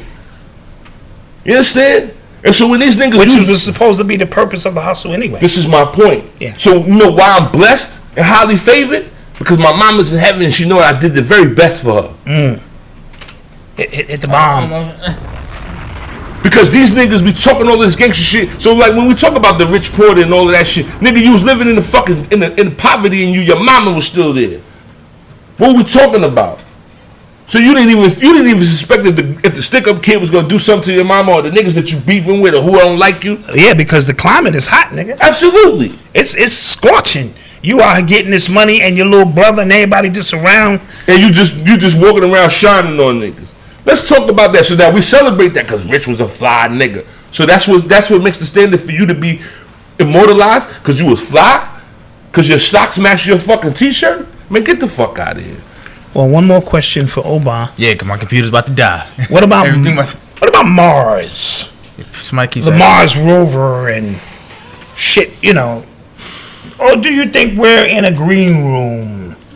And we saw the mouse. Yeah, we did. We saw them send some shit up, and we saw a fucking mouse last time. And ain't no mouse supposed to be in space. So I'm just asking. Listen, they never really proved that they was on the moon. Mm-hmm. They still didn't. Right? Or they lost the file. They lost the way to get to Mars. Yeah, that's crazy. Right. And a fucking warehouse somewhere. I don't know. Right. So I don't know. You know, that shit is a distraction. The real deal is that there's no such thing as global warming. There's a fucking weather machine. We're very clear about that. Mm-hmm. They fucking with the weather. Niggas can't tell me. They can't sell me no global warming and it's fucking snowing in Texas. That's not warming. That's cold. The fuck are we talking about? You know what I'm saying? You selling me on a virus that you tell me don't show no symptoms, but you could die from. That's how no symptoms means you got symptoms. No, nigga, that's like the box of rocks they sold my uncles in them back in the days when them niggas wanted a VHS. Yes, and they got home and it was a box of rocks. Niggas was like, yo, you gotta take it right now. Right now, quick. Deal, move. Nigga went to the video store, got the Jackie Chan movies. You thought we was going home and watch karate movies. Nigga opened up the box, it was rocks. Rocks in that shit. Yeah. Right? True story. Oh, no, listen. He had one sitting out on top of the box. But all the other boxes was rocks. They was already. It was right on the corner of Notion and Fulton, right next to the KFC. Mm-hmm. Like, oh man, you know, this is when the VCR was a big thing. That shit was about $200.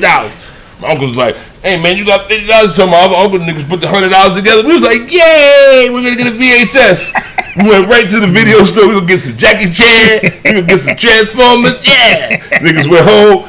My uncle opened up the shit. Niggas said, oh man. We like what? He's like, don't come in the room. He hurt our feelings. Niggas is like, oh, they got us. Oh, man. That's what the corona is. That's just a box of rocks. Fuck out of here. Niggas selling me some bullshit. I know what a plague. I read books. I know what a plague looks like. Shit is a box of rocks. Fuck out of here. So tell everybody where they can reach you. You can follow me on Instagram at Ekun7, EKUN7, or OMIDINA on Instagram. You can go to www.omidina.com. That'll direct you to where to go get the books from on Amazon. If you're trying to get a hold of me for a consultation. So listen to this. This is the deal. Because of this corona shit, I bent my rules because a dead man told me. He was like, all right, you're going to have to fix some shit. And I was like, all right. Mm-hmm. So I do consultations over the phone, but they cost you more than they would if you came to see me in person. And the reason I do that is so that people don't get used to doing this convenience thing. Gotcha. So you're going to pay for the convenience, right? As opposed to how I do it, you know what I'm saying, traditionally where you come and see me. Oh. Right? Yo, listen, you got to experience that.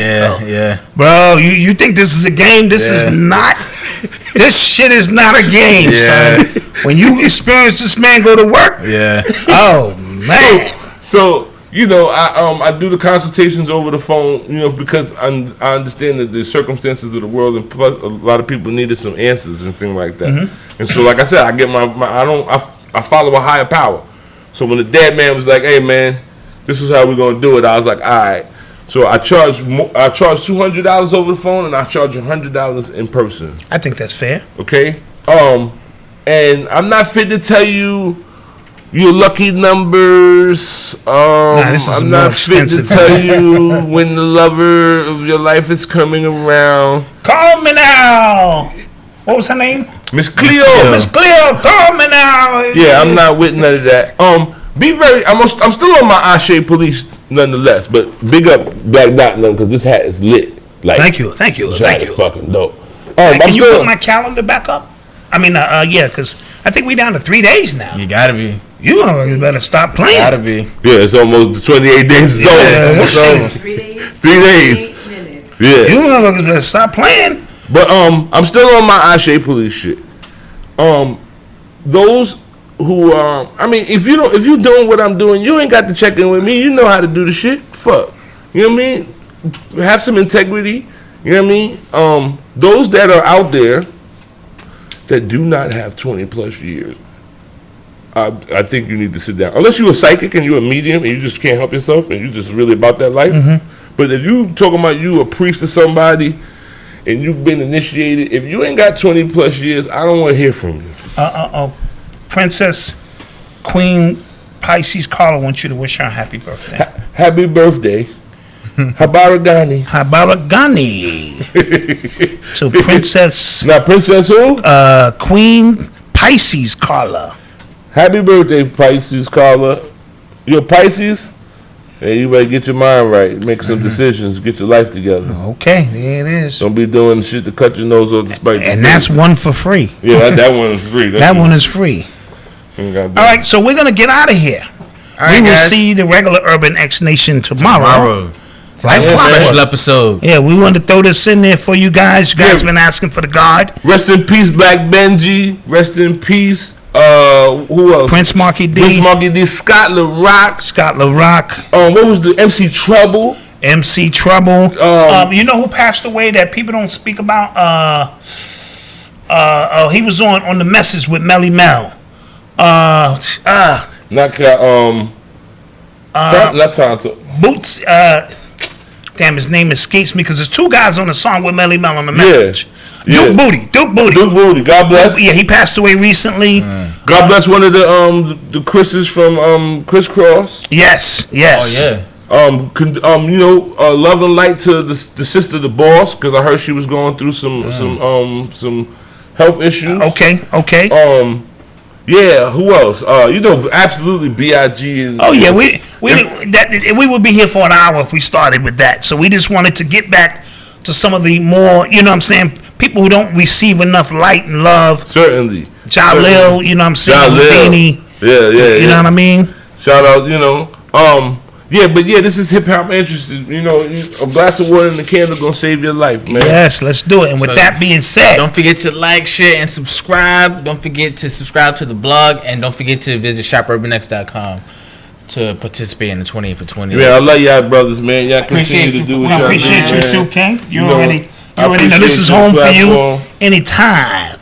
Peace. Peace.